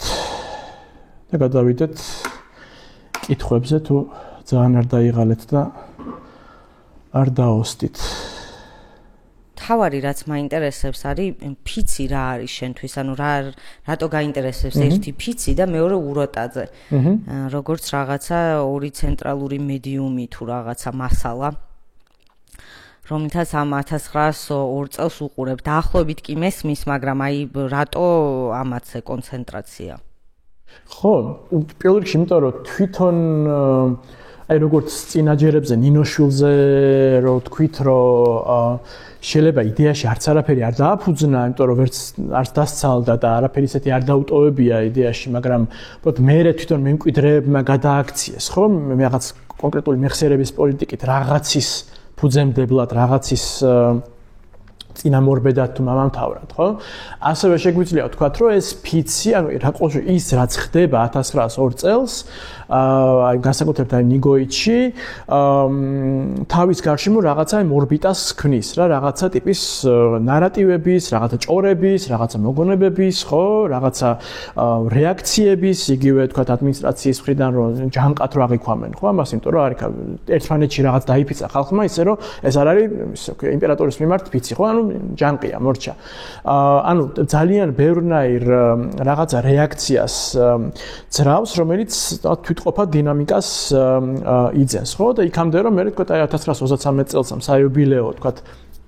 მესამე დასის მოღვაწეობის დასაწყისის გახსენებისას ერთ-ერთი ფუნდამენტური, ასე ვთქვათ, მოვლენა არის, რომელიც შეადგენს იმას, რაც მნიშვნელოვანი იყო ქართულ სოციალ-დემოკრატიაში, მით უმეტეს რომ სწორედ ეს ფიცი გახდა ის ფორმა, რითაც აი ეს ცნობილი გლეხური ინტელიგენტური, ასე ვთქვათ, შეკავშირება, რამაც ქართული სოციალ-დემოკრატია აქცია, ხო? თავისი მცირერიცხოვნების მიუხედავად, თლიან რუსულ სოციალ-დემოკრატიულ პარტიაში ძალიან ისე ჭარბად წარმოდგენილ ფრაქციად, სწორედ ეს ფიცი არის, ხო, ამ ყველაფრის საწყისში, ერთი ეგ და მეორე ის რომ მან ჩანს აი ეს რაღაცა ხახუნი, აი ამ ხალხურ და აი ინტელიგენტურ კულტურებს შორის, რომლებიც თან არც არის ესე ბოლომდე გამიჯნული, ხო, იმიტომ რომ ეს ინტელიგენციაც ამ თავისი ძალიან ისეთი ჭიდრო ან გურული დახურული, ჩახუთული, ასე ვთქვათ, სოფლური სივიწროვიდან, ხო, ეს ინტელიგენციაც რო სუცილობს, რომ ამოიძვრინოს თავი, ხო, და ამ თვით დისტანცირებაში თან გამიჯნოს თავი გლეხობისგან და თან აღწეროს ეს გლეხობა როგორც ხალხი, ასე ვთქვათ, ხო? და აქციოს ეთნოგრაფიულ ობიექტად. ეს ფიცი არის ერთ-ერთი ყველაზე სიმპტომური ადგილი, რომელშიც აი ეს რაღაცა თვითგამორკვევის სურვილი ინტელიგენციისა ვლინდება და მეორე მხრივ ვლინდება აი ამ ბევრი ნაკვალევში თვითონ იმ გლეხების მიერ წარმოებული პოლიტიკის რაღაცა ელემენტები, რომლებიც ძალიან ისე არასრულფასოვნად შემოგრჩა იმის გამო, რომ მათ თვითონ როგორც წესი არ დაუწერიათ არაფერი თუ არ ჩართვლით აი გვიანდელ იმას, რომლებიც აი ისიც წინასწარ შედგენილი პარტიის ისტორიის ინსტიტუტის მიერ შედგენილი კითხვარის მიხედვით ემასაკნეს, ხო? მოყოლენ, ხო? ანუ ეს გლეხები არ ყვებიან რაღაცა ცარიელა ადგილას, ხო? ისევ რაღაც ტიპის ძალაუფლებრივ სამეცნიერო პროექტის ფარგლებში ყვებიან უკვე თავიანთ წარსულ ისტორიას, ხო? ამიტომ ანუ რაღაცა ტიპის აი ესეთი ისევ და ისევ ესეთი მიუკარებელი გული არის, რომლის გარშემო ძალიან ბევრი ვიღაცა ტრიალებს და თავისებურად ყვება და ცდილობს საკუთარი მოტივაციები ახსნას, საკუთარი ქმედებები ახსნას და აი ამ ფიცთან მიმართებაში რაღაცნაირად ხო მონიშნოს, ხო, თავისი პოლიტიკურობა, ხო? ან პირიქით, თქვათ, არც ილაპარაკოს ამაზე, როგორც თქვათ, ძალიან ბევრი მაშინდელი გურული გლეხი უბრალოდ ხო კითხულობდა მერკმან შატრიანს, კითხულობდა იმას, ან თქვათ, რაღაცა მეხსიერება ქონდა იმ გურული ჯანყის პოლიტიკური ტრადიციისა და ამაში უბრალოდ იყო რა, ისე რომ თვითონ ეს თემატიზაცია არ გაუკეთებია, სანამ ვიღაცა ამის გაობიექტურებას არ მოახდენდა, ხო? ამიტომ აი ძალიან ბევრი ესეთი რაღაცა ფაქტორის გადაკვეთაზე არის ეს ფიცი, როგორც ძალიან ესეთი საინტერესო გამორჩეული კვანძი, ხო? და არც ერთი სხვა ეგეთი ფენომენი ანუ ამავე კალიბრის სხვა ესეთ ფენომენი ამ სიტუაციაში, აი გურიის რესპუბლიკის შემთხვევ კონტექსტში აშკარად არ გვაქვს. კი, ბევრი სხვა რაღაცა ესეთი ელემენტი კიდე თქვა ეს ადათობრივი თუ აი ხალხური პოლიტიკის შემადგენელი სხვადასხვა პრაქტიკები შეინიშნება, რასაც მე შემდეგშიც შევეხებით, მაგრამ აი ეს ფიცი რაღაცა კიდე თავისი აი ამ მრავალ მნიშვნელოვნების გამო არის განსაკუთრებული რა. და ურატაძე როგორც უბრალოდ ხო რა ერთ-ერთი მთავარი პირველ წყარო, ვისაც თან დაეყრდნო ძალიან ბევრი შემდგომი ისტორიკოსი, როგორც მთავარ თან უბრალოდ გაინტერესებს. რაღაცას უყურებთ, რომ მართალია არ არის მართალი. ხო, იმიტომ რომ მე ვთქვათ, ანუ იმას შვები, ხო, ანუ ადარებ ადმინისტრაციის რეპორტებთან, ადარებ უშუალოდ იმ გლეხების გვიანდელ მოგონებებთან და რაღაცა მრავალხმიანობა იქნება, ხო, რომელშიც ხო, იმიტომ რომ ანუ თვითონ ურატაძე მოითხოვს იმას, ხო? ანუ მართალია რა, ურატაძე ისე ყვება, რომ მასთან არის, ანუ თვითონ არის ეს ავტორის სუბიექტი რა, ავტორი, რომელიც ავტორიზაციას იძლევა თავისივე ნარატივის, ხო? თვითონვე თავის თავს აყენებს ეპიცენტრში ნარატივის, მე ვარ ყველაფრის ავანჩავანი, მე შევთხსე ტექსტი, მე დავაფიცე, მე გადავმალე მე ისლომის კარელი, ხო? და მე ვხდები პირველ წყარო რუსულად დაწერილი ნაშრომის, რომელსაც ვუგზავნი ნიუ-იორკში კოლუმბიას უნივერსიტეტში მე შევიკების მკვლევარ ისტორიკოს ლეოპოლდ ჰაიმსონს, რომელიც თან რაღაცა ჰონორარსაც მიხდის, იმიტომ რომ გაღატაკებული ემიგრანტი ვარ, ხო? ანუ და ანუ რაღაცა მაგ დიდ პოლიტიკურ პროექტში ეწერება პლუს აი ეს რაღაცა რუსულად უკვე უფრო ფართო პუბლიკისთვის დაწერილი ავტობიოგრაფია, ხო? თავისი რაღაცა სუბიექტის რაღაც სხვანაირი კიდე გამძაფრებული თვითახქმით, ხო? ხო, მაგრამ ანუ ისევ და ისე თქვა დღევანდელ დღეს თუ აი იგივე ჯონსთან იქნება თუ სიუნისთან თუ რაღაც ესე ცნობილ თეოდორ შანინთან თუ სხვა ესეთ ცნობილ თანამედროვე ისტორიკოს ავტორებთან, ვისთანაც ეს ფიცი განხილულა, ნუ ურატაძე არის ძალაუნებურად მთავარი წყარო და მე მივადექი აღმოვაჩინე ამ შემსამსამესოს არქივში, იმელის არქივში ეს გურულების მოგონებები და კიდევ კარგი მოვასწარი გადასკანერება სანამ საშვილიშვილოდ ჩაირაზებოდა იქაურობა, ასე რომ ცოტა იშმაკის ასუქად კითხვა, მაგრამ ეს სეკულარობაზე საუბრობ ბევრს და ну ჩემთვის ახლო თემაა და ამიტომ მესმის რაზეც ლაპარაკობ და განსაკუთრებით როცა ეს რაღაცა გინდა ამოაძვრინო როგორ ხდება თქვათ რაღაცა პრაქტიკის დაფიცების თქვათ შეფიცვის განსაზღვრება როგორც სრუმორწმუნეობად, მაგრამ ესეთი შთაბეჭდილება მრჩება რომ პერიოდულად შენს თითქოს რაღაცა პერსონაჟი ხდები, რომელიც რაღაცას ახვევს ამ ფიცს, იმიტომ რომ რას ვფიქრობდი, იცი, როცა ამბობ, რომ აი თქვათ ჩავიწერე კიდევაც ვარ დამვიწყებოდა და უკეთესად რო გაგახსენო ბევრი სლაიდი იყო. არასწორ ქრისტიანობად განსაზღვრავდენო, თქვათ მაგალითად რა. და კითხვა არის რომ ჩემი რომ მეფის რუსეთის იმპერიაში მე შენ თვითონვე ამბობ, რომ ხო ეს დაფიცება, ოღონდ კონკრეტული სახის დაფიცება იყო სწორი დაფიცება, მაგრამ როგორც არასწორ ქრისტიანობად რატო განსაზღვრავს მართლმადიდებელი რუსეთის იმპერია, იმიტომ რომ ჩვენ ხო არა გვაქვს აქ პროტესტანტულ კონტექსტზე საუბარი, იმიტომ რომ განსხვავებას რომელსაც შენ აკეთებ, რომ თქვათ ხატი თუ არის სიმბოლოდ აღქმული, ხოლო ის არის სწორი ქრისტიანობა, ეს არის ხო პროტესტანტული და პოსტპროტესტანტული განმარტება ქრისტიანობის, რომელიც მე მოდერნულ აზროვნებაში რაღაცა მოდერნული აზროვნების ნაწილი გახდება და ისევ ამბობთ ამას დღეს ჩვენ რომ არც კი ვიცით, ხო? ხშირად საიდან მოდის ხოლმე. ეხლა კითხვა მაქვს, აი ამ გურულ კონტექსტთან რუსეთის იმპერიაში ეს პოსტპროტესტანტული ხაზის გავლება რა შუაში არის? აი იმიტომ რომ შენ თვითონ ავლებ რა მაგას, ანუ იმას გავიგებდი უფრო რომ ანუ არასწორი ქრისტიანობაა ეს, იმიტომ რომ სწორი მიმართულება არ ეძლევა, მეფესთან არ იფიცებენ, არასწორად გამოიყენება, მაგრამ არა იმიტომ რომ სრუმორწმუნეობა, აი ამას ვერ ხვდები რა, პროტესტანტულებით გამოდიხარ და ერთ ვიტყვი კიდე და დავამთავრებ, აი რაღაცა სქემა რო აჩვენე იქ ფიცი გაფიცვა. და მანდაც ამბობ, რომ ეს რაღაცა უბრალო სეკულარიზება კი არ მოხდაო, ფუნქციის წანაცვლებაო და ყველაზე კლასიკური განმარტებით სეკულარიზაციის ფუნქციის წანაცვლება არის სეკულარიზება. ანუ რატო უარყოფ ამას? მე რა თუ სეკულარიზება ხდება, აი ეს კითხვა მაქვს რა ბოდიში თუ რაღაც ჩავყვართ. ხო და ჯერჯერობით რო არ ხდება, ხო? ანუ ეგ არის რო არ ხდება და ფუნქციის წანაცვლება ამ შემთხვევაში გულისხმობს იმას, რომ ანუ ვახსენებთ იმიტომ რომ რეალურად რო წარმოუდგენიათ რომ თქვათ იგივე საბჭოთა იმაში მე გვიანდელ ისტორიოგრაფიაში ძალიან მოკლედ მოჭრილად რო ყვებიან ხოლმე ამ დასაწყის პერიოდს ამ გურიის მოძრაობის ნუ განმტებულია როგორც რაღაცა პირვანდელი სტიქიური ორგანიზება, ხო, ესეთი არაცნობიერი და ესეთი სპონტანური, რომელიც მეરે უფრო შეგნებულ ხასიათს იძენს. და მან უკვე გაქვს აი ეს იგულისხმება, რომ ეს იყო რაღაცა ეს რელიგიური, ხო, ეს ხალხი გონს არ იყო და ნუ მეરે ნელა გამოერკუნენ რა და მთლიანად დამიწდნენ, ასე ვთქვათ, ხო? და ამ შემთხვევაში უბრალოდ ფუნქციის წანაცვლებაში საუბარია იმაზე, რომ გაფიცვათ, რომ გადაიქცევა ქარხნის კონტექსტში მუშებს შორის აი ამ გლეხების მიერ სოფლიდან წამოღებული ეს ადათი, რომ თავის რაღაცამ რელიგიურ იმას კი არ ჩამოიფერთხავს, არამედ უბრალოდ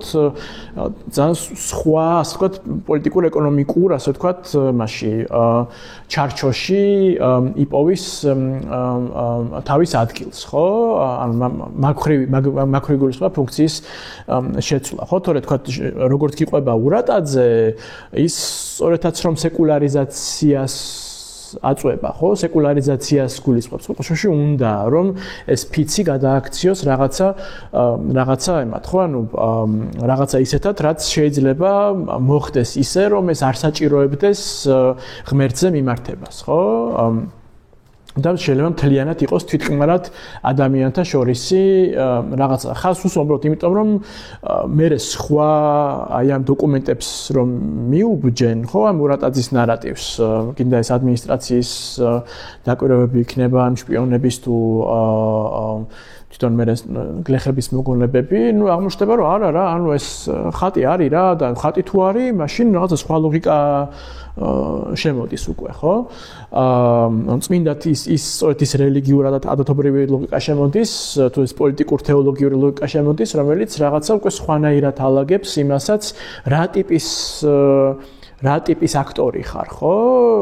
არ ხარ აი ეს მხოლოდ რაღაც ავტონომიური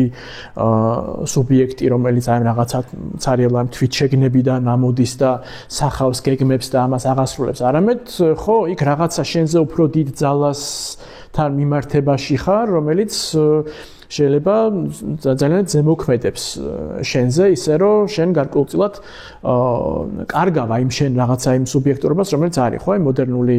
წარმოდგენით, ხო, იდეალი, ხო, რომ ანუ ბოლომდე უნდა გეჭიროს შენი თავი, ხო, ბოლომდე უნდა სრული თვითკონტროლი უნდა გქონდეს, ხო? მოთ რაღაცა სხვანაირი მოცემულობა ყალიბდება და ეს ლომის კარელის მაგალითი, რა თქმა უნდა, ყველა შემთხვევაში ძალიან ეგზოტიზირებულად აღწერილი არის ამისი ძალიან სიმპტომური, რაღაცა პათოლოგიზირებული თხრობა, ხო? რა ტიპის სიჭარბეა, რომელიც აი ამ სუბიექტს მაშება, ხო? ანუ ფეხქვეშ საფუძველს აცლის ფაქტობრივად, ხო? და თან მას ძალიან სხვანაირს ხდის, ხო? ძალიან სხვანაირ სუბიექტს წარმოგვადგენინებს, ხო? და რაც შეეხება ამ ხატთან დაკავშირებით, აი ამ სწორ და არასწორ ქრისტიანობას, თვითონ თქვათ ეს რუსული ხელისუფლებად და ზოგადად მგონი პროს ორთოდოქსული სწავლებაც პირველ რიგში თქვათ რამდენადაც აი ამ ფიცს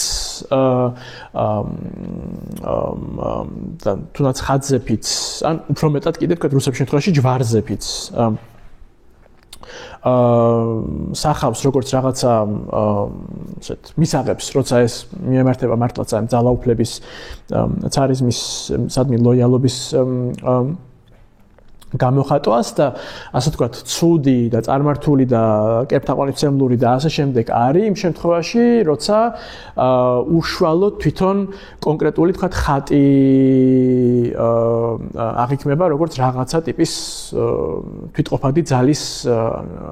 მქონე, ხო, არა უბრალოდ როგორც რაღაცა გამტარი თქვათ ღვთაებრივი მადლის, არამედ აი როგორც ლომის კარელი რო არის, კონკრეტული ლომის კარელი რო არის, კონკრეტული ხატი რო არის, რაღაც განსაკუთრებული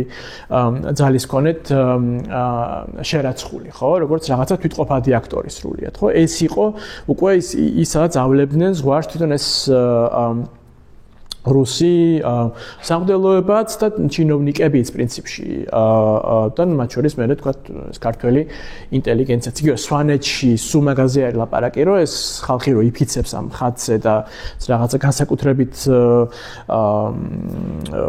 საშიში ხატები რო არსებობს ხო როგორც არის ეს წმინდა ივილიტას და კვირიკეს ხატი და ასე შემდეგ ეგ არის რაც მოინიშნება კეფთაყვანისმცემლობად ასე ვთქვათ ხო თორე პრობლემა არ არის არანაირი იმასთან რომ ხატს თაყვანისცე იმიტომ რომ ნაწილი არის ხო მართლმადიდებლობის რომ ხატი მის ხატია რომ იმსახურებს თაყვანისცემას ხო ოღონდ როგორც მაინც რაღაცა ტიპის გამტარი რაღაცა ძალისა რომელიც მის მიღმა არის ოფიციალური სწავლებით ყოველ შემთხვევაში ხო ეგ არის და ეგ თორე სხვა არაფერი უბრალოდ ანუ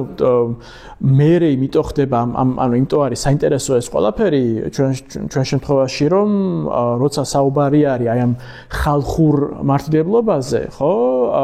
მან სწორედ მუდმივად გაქვს საქმე აი ამ ექსცესურ აი ამ კეფთაყვანისმცემლურ ვარიანტთან რომელთანაც სულ ბრძოლაში იყვნენ ეს ოფიციოზი და მათ შორის თქვა იგივე ეს ინტელიგენცია რომელიც სულ აღწერს ხო აი ამ ცრომორწმუნეობას ხო როგორც აი ზედმეტ მინდობილობას ზედმეტ მორიდებას ხატებისადმი და მთელი რაღაცა ლეგენდებს რომლებიც ითვისებოდა ხატების გარშემო ხო და თქვა იგივე ერთ-ერთი გლეხი მას ამბობს ნინოშვილს რო იხსენებს რომ ნინოშვილიო გვასწავლიდაო რომ აი ხატს ძალა არა აქვსო და ანუ რაღაცა ეს ნაწილი იყო ფუნდამენტური როგორც თქვი მებრძოლ ღმერთთა კავშირის თქვა გამოცემებშიც რომ ეს ხატს რო ძალა არ აქვს მაგის დამტკიცება ერთ-ერთი მთავარი ეს იყო ხო არა მარტო იმიტომ რომ ზოგადად მართლმადიდებლობა როგორც ზოგადად რელიგია უნდა რაღაცა აღმოფხვრილიყო არამედ იმიტომაც რომ კიდე ეს რაღაცა კონკრეტულად ხალხური რელიგიურობის შემადგენელი რაღაცა ისეთი იყო, რასაც ექსცესად მიიჩნევდნენ აი ეს უფრო ასე ვთქვათ განათლებული წრეები. ხო. ოთოს ქონდა მე მგონი, კითხვა.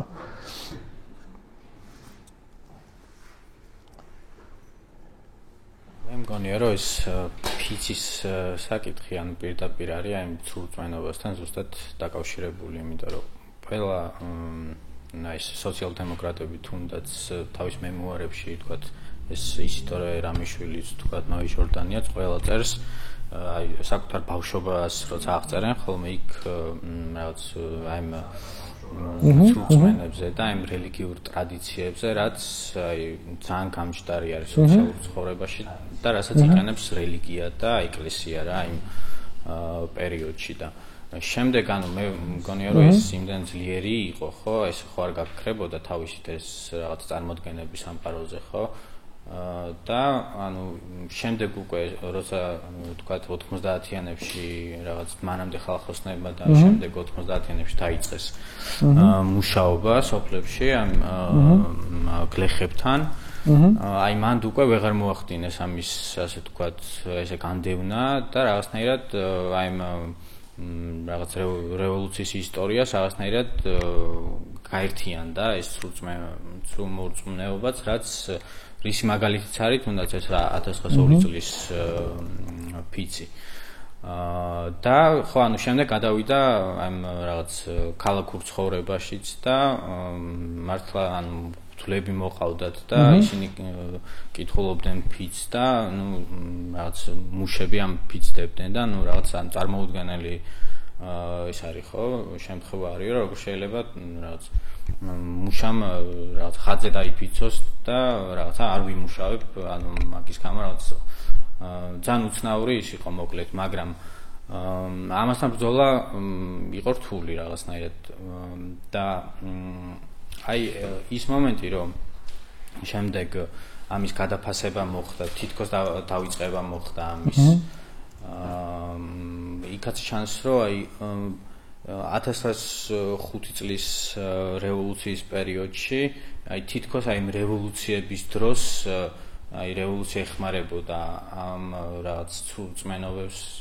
რომ აი აღარ იყო იმდანად აქტუალური რა თქვა აი იქ იყო ნაძალადევის ის როცა იყო აქციები, დემონსტრაციები, აი მან წერს ამიშვილი, რომ ეს მამავები ამოდიოდნენ და რაღაც ანაფორებს ესე სახალხოდ იხდიდნენ და რაღაც იმასავით იყო აქტი იყო ესეთი რა, რომ რაღაცა თითქოს რელიგიას ებრძოდნენ ამით თუ რაღაც. მერე თუნდაც ეს 1917 წელს ლომის კარელის ისიც ხო რაღაცნაირად იმას დაემთხვა რა, რევოლუციურ პერიოდს. ხო და ეგეც მგონია რომ ანუ რეალურად ეგრე კი არ იყო უბრალოდ აი იმ რევოლუციონერებმა მერე რაღაც დააკავშირეს ამასთან რა მოკლედ და ანუ ამ სახით გადმოგვცეს რა ეს ისტორია ხო. ანუ მან მე მგონი თავარი ის არის თავიდან ვახსენეთ ხო რომ ეს ავტობიოგრაფიებში უმეტესობა სწორედ იმით იწყება რომ ბავშვობას რო აღწერენ, გინდა რამიშვილი, გინდა ჟორდანია და სხვები აღწერენ აი ამ სოფლურ ყოფას,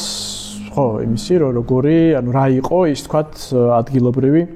წესჩვეულებები და რასაც უწოდებენ ცრუმორწმუნეობას, ხო? გლეხების, როგორც რაღაცა ტიპის ხო, გაუთვითნობიერებლობის და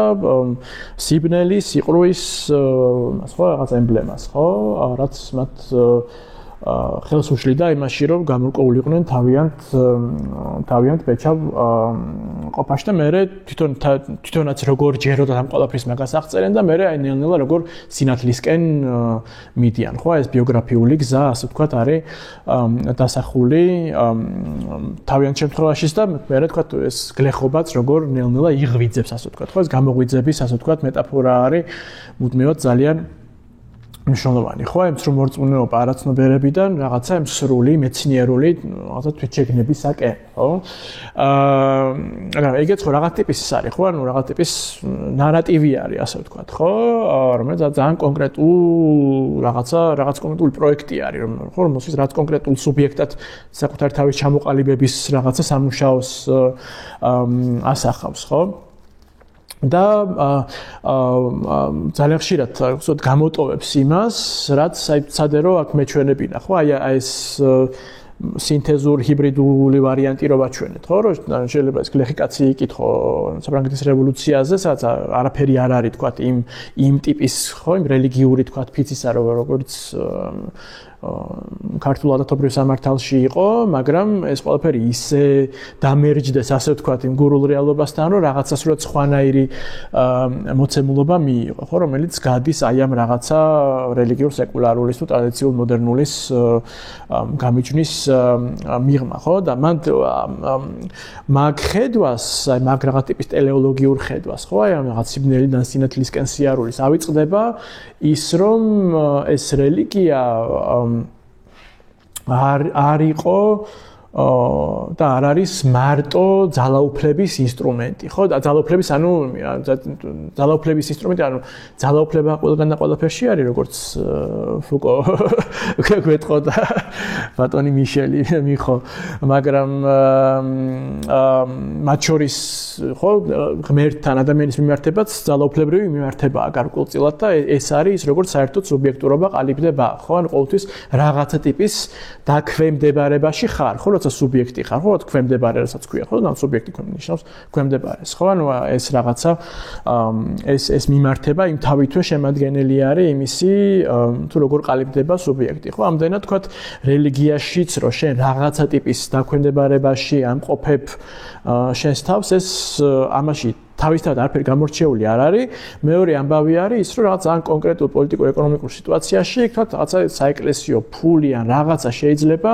კონკრეტულ ძალიან ისეთ მათ ხარჯად გაწვებოდეს, ხო? და იყოს მართლაც რაღაცა, რასაც შეიძლება ებრძოლო, როგორც ებრძოდნენ კიდევაც გურიაში. აი კონკრეტული რაღაცა საეკლესიო პრაქტიკები რო გადააგდეს, ხო? მაგრამ ამავე დროს რაღაცა სხვა პრაქტიკები შენარჩუნდეს და ეს ხო სრულად თავსებადი იყოს შენს რაღაცა უფრო ესეთ პოლიტიზებულ რაღაცა ფხიზელ მასთან ხო აქტიურ მოღვაწეობასთან ხო ამ ხრივ ისევე როგორც თქვა შეიძლება ეს ფიცის ფუნქცია ყოფილიყო ისიც რომ შენ იმპერატორს ლოიალობა გამოუცხადო და შენ დაქვემდებარება მასაქნა რაღაცნაირად ჩააცემენტო ან მეორე მხრივ პირიქით ჯანყის საწინდარი გახდეს ხო ან ეს ორმაგობა ასე ვთქვათ ხო მუდმივად აქვს აი ამ ვთქვათ იგივე ფიცს როგორც რაღაცა რელიგიურ პრაქტიკას ხო ისე რომ ეს მხოლოდ რაღაცა ავტონომიის წამრთმევი ან რაღაცა არ არის ხო არამედ ან ორივე ერთდროულად ან ხან ერთი ხან მეორე და ასე შემდეგ ხო და რაც შეეხება თქვათ იმას რომ უბრალოდ თქვათ ინტელიგენციას ნუ სხვა რა შეეძლო ხო ეს იყო რაც იყო იმ მომენტში და ნუ მოუწიათ რომ ამას შეგვებოდნენ აი ამ იმას რომ არსებობდა ეს გამჯდარი იყო გლეხობაში ეს პრაქტიკები და ნუ მაგითი დაიწყეს მუშაობა ხო და მე რებოთ რაღაცა თანდათან რაც შესაძლებელი იყო დაფერთხეს და გაწმინდეს ხო ანუ მან პრინციპში ისევ და ისევ შეიძლება აი მურატაძისეულ აი ამ ინტელიგენტურ აი ამ ძალიან ისეთ ინდივიდუალისტურ აი თვითკბობის იმაზე ვდგებით პერსპექტივაზე ხო თვალსაზრისზე რომელიც ისე სახავს რომ ეს მართლაც ინტელიგენცია იყო ინიციატორი ვთქვათ თუნდაც აი 1902 წლის მოვლენების როცა აშკარად თვითონაც რაღაცა ისე წარმოაჩენს ტრიქონებს შორის რომ ეს გლეხობა აწვება რაღაცას ხო უბრალოდ ამ ამას ურატაძეს დახმარებას თხოვს იმაში რომ დაწერონ და დაწეროს ეს ფიცის ტექსტი და რაღაცნაირად ორგანიზებაში მიეხმაროს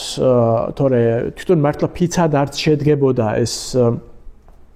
ეს აქტი რომ არა თვითონ გლეხების ინიციატივა ხო ამიტომ არის რომ ანუ უბრალოდ საბოლოოდ ისევე როგორც მე ურატაძე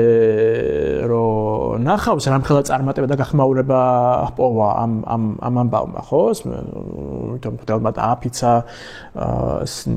დაფიცვარაზე და მე რომ მოედება ეს ტექსტი დანარჩენ თემებს და ყველგან რომ იგივე მეორდება და ბოლოს რომ ნახევარ საქართველოს რო იფეთქებს ძალიან მალევე ამ ნიგოითის შემთხვევიდან ეახლება გურიაში цаრის რეჟიმის მიერ გასახლებულ ჟორდანიას ხო და სილვის როჯიბლაძე დახვდება და ეუბნება რომ დამეხმარეთ რა მარტო ვარ ეს გლეხობა რაღაცას ბორგავს და აშკარად მიშველება ჭირდება და ეს ინტელიგენცია ხო რევოლუციონერები ისე როგორც ბათუმში მერე რო ჩავლენ რამიშვილთან და კარლო ჩხეიძესთან ამბობენ რომ რაშუაში ვარ ჩვენ საერთოდ ანუ გლეხობა რაშუაშია მარქსისტთან და თავიანთ თავს მიხედონ ხატი ჯვარი რაღაცა არაფერი მაგასა საერთოდ არ გვინდა რომ გქონდეს და მე მოდიან ნელ-ნელა აზრზე რომ ძალიან დიდი შანსი არის რომ ამაზე რაღაცა დაშენდეს ამიტომ მანდაც ისევ როგორც მე რაღაცა სხვადასხვა ემებში თქვათ იგივე არალეგალურ გამოცემებში სადაც ეს სოციალ-დემოკრატები თვითონვე აღწერენ ხო თქვათ რა ხდება ამ რეგიონებში ნუ აშკარად ჩანს რომ ეს თვითონ გლეხობა რაღაცა ინიციატივებს იჩენს რაღაცებს ითხოვს რაღაცებს აკეთებს ისე რომ მე ამას როგორც ფაქტის წინაშე დამდგარი ისე ეჯახება ეს ინტელიგენცია და უწევს რომ მე მართლა ამაზე რაღაცა დააშენოს ხო მაგრამ უბრალოდ მე მართლა თავისივე პროექტად რო აქციოს ეს და თავი რომ მონიშნოს როგორც რაღაც აქტორი და რაღაც ტიპის ინიციატორი მაგიტო არის რომ მე უწევს რომ ესეთი ურატაძისნაირი ოპერაციები ატაროს რომ იქ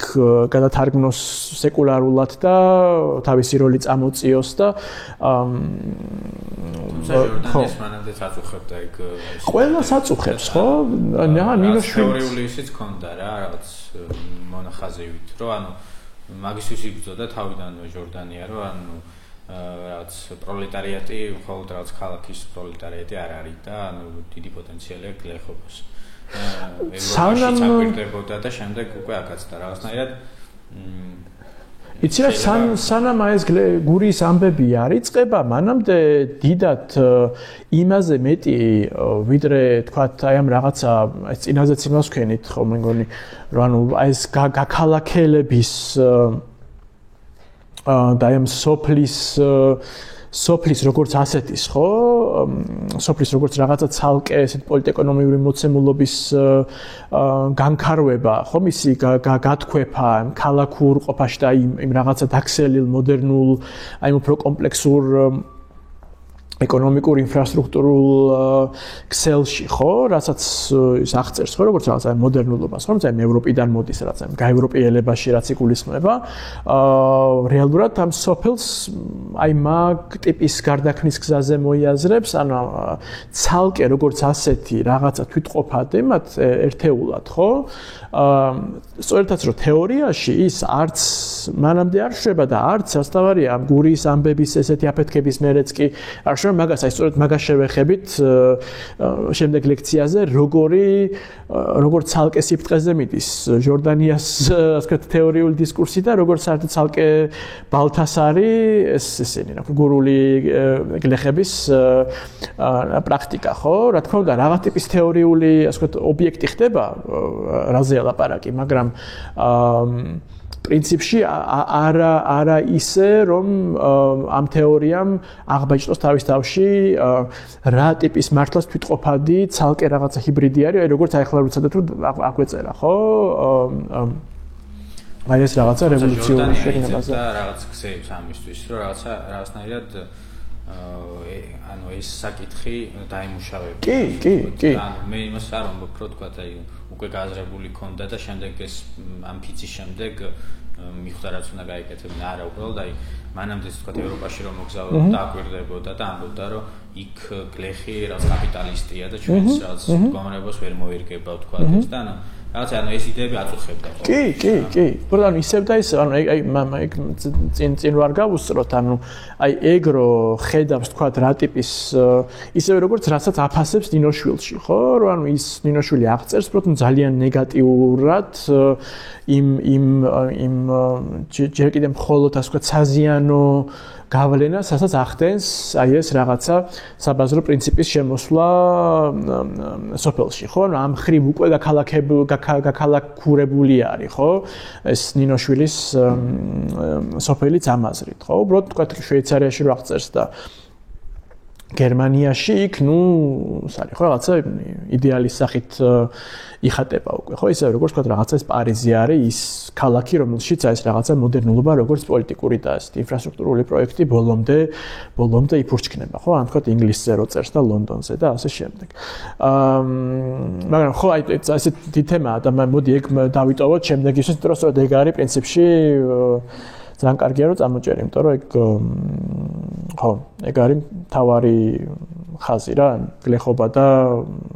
თქვა ჯორდანია როგორც ინტელიგენციის თავარი თეორიული ასე ვთქვათ რუპორი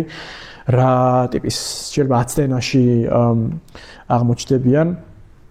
1905 წლის გარშემო, ხო? ხო. სხვა რამე ხო არ არის კიდე.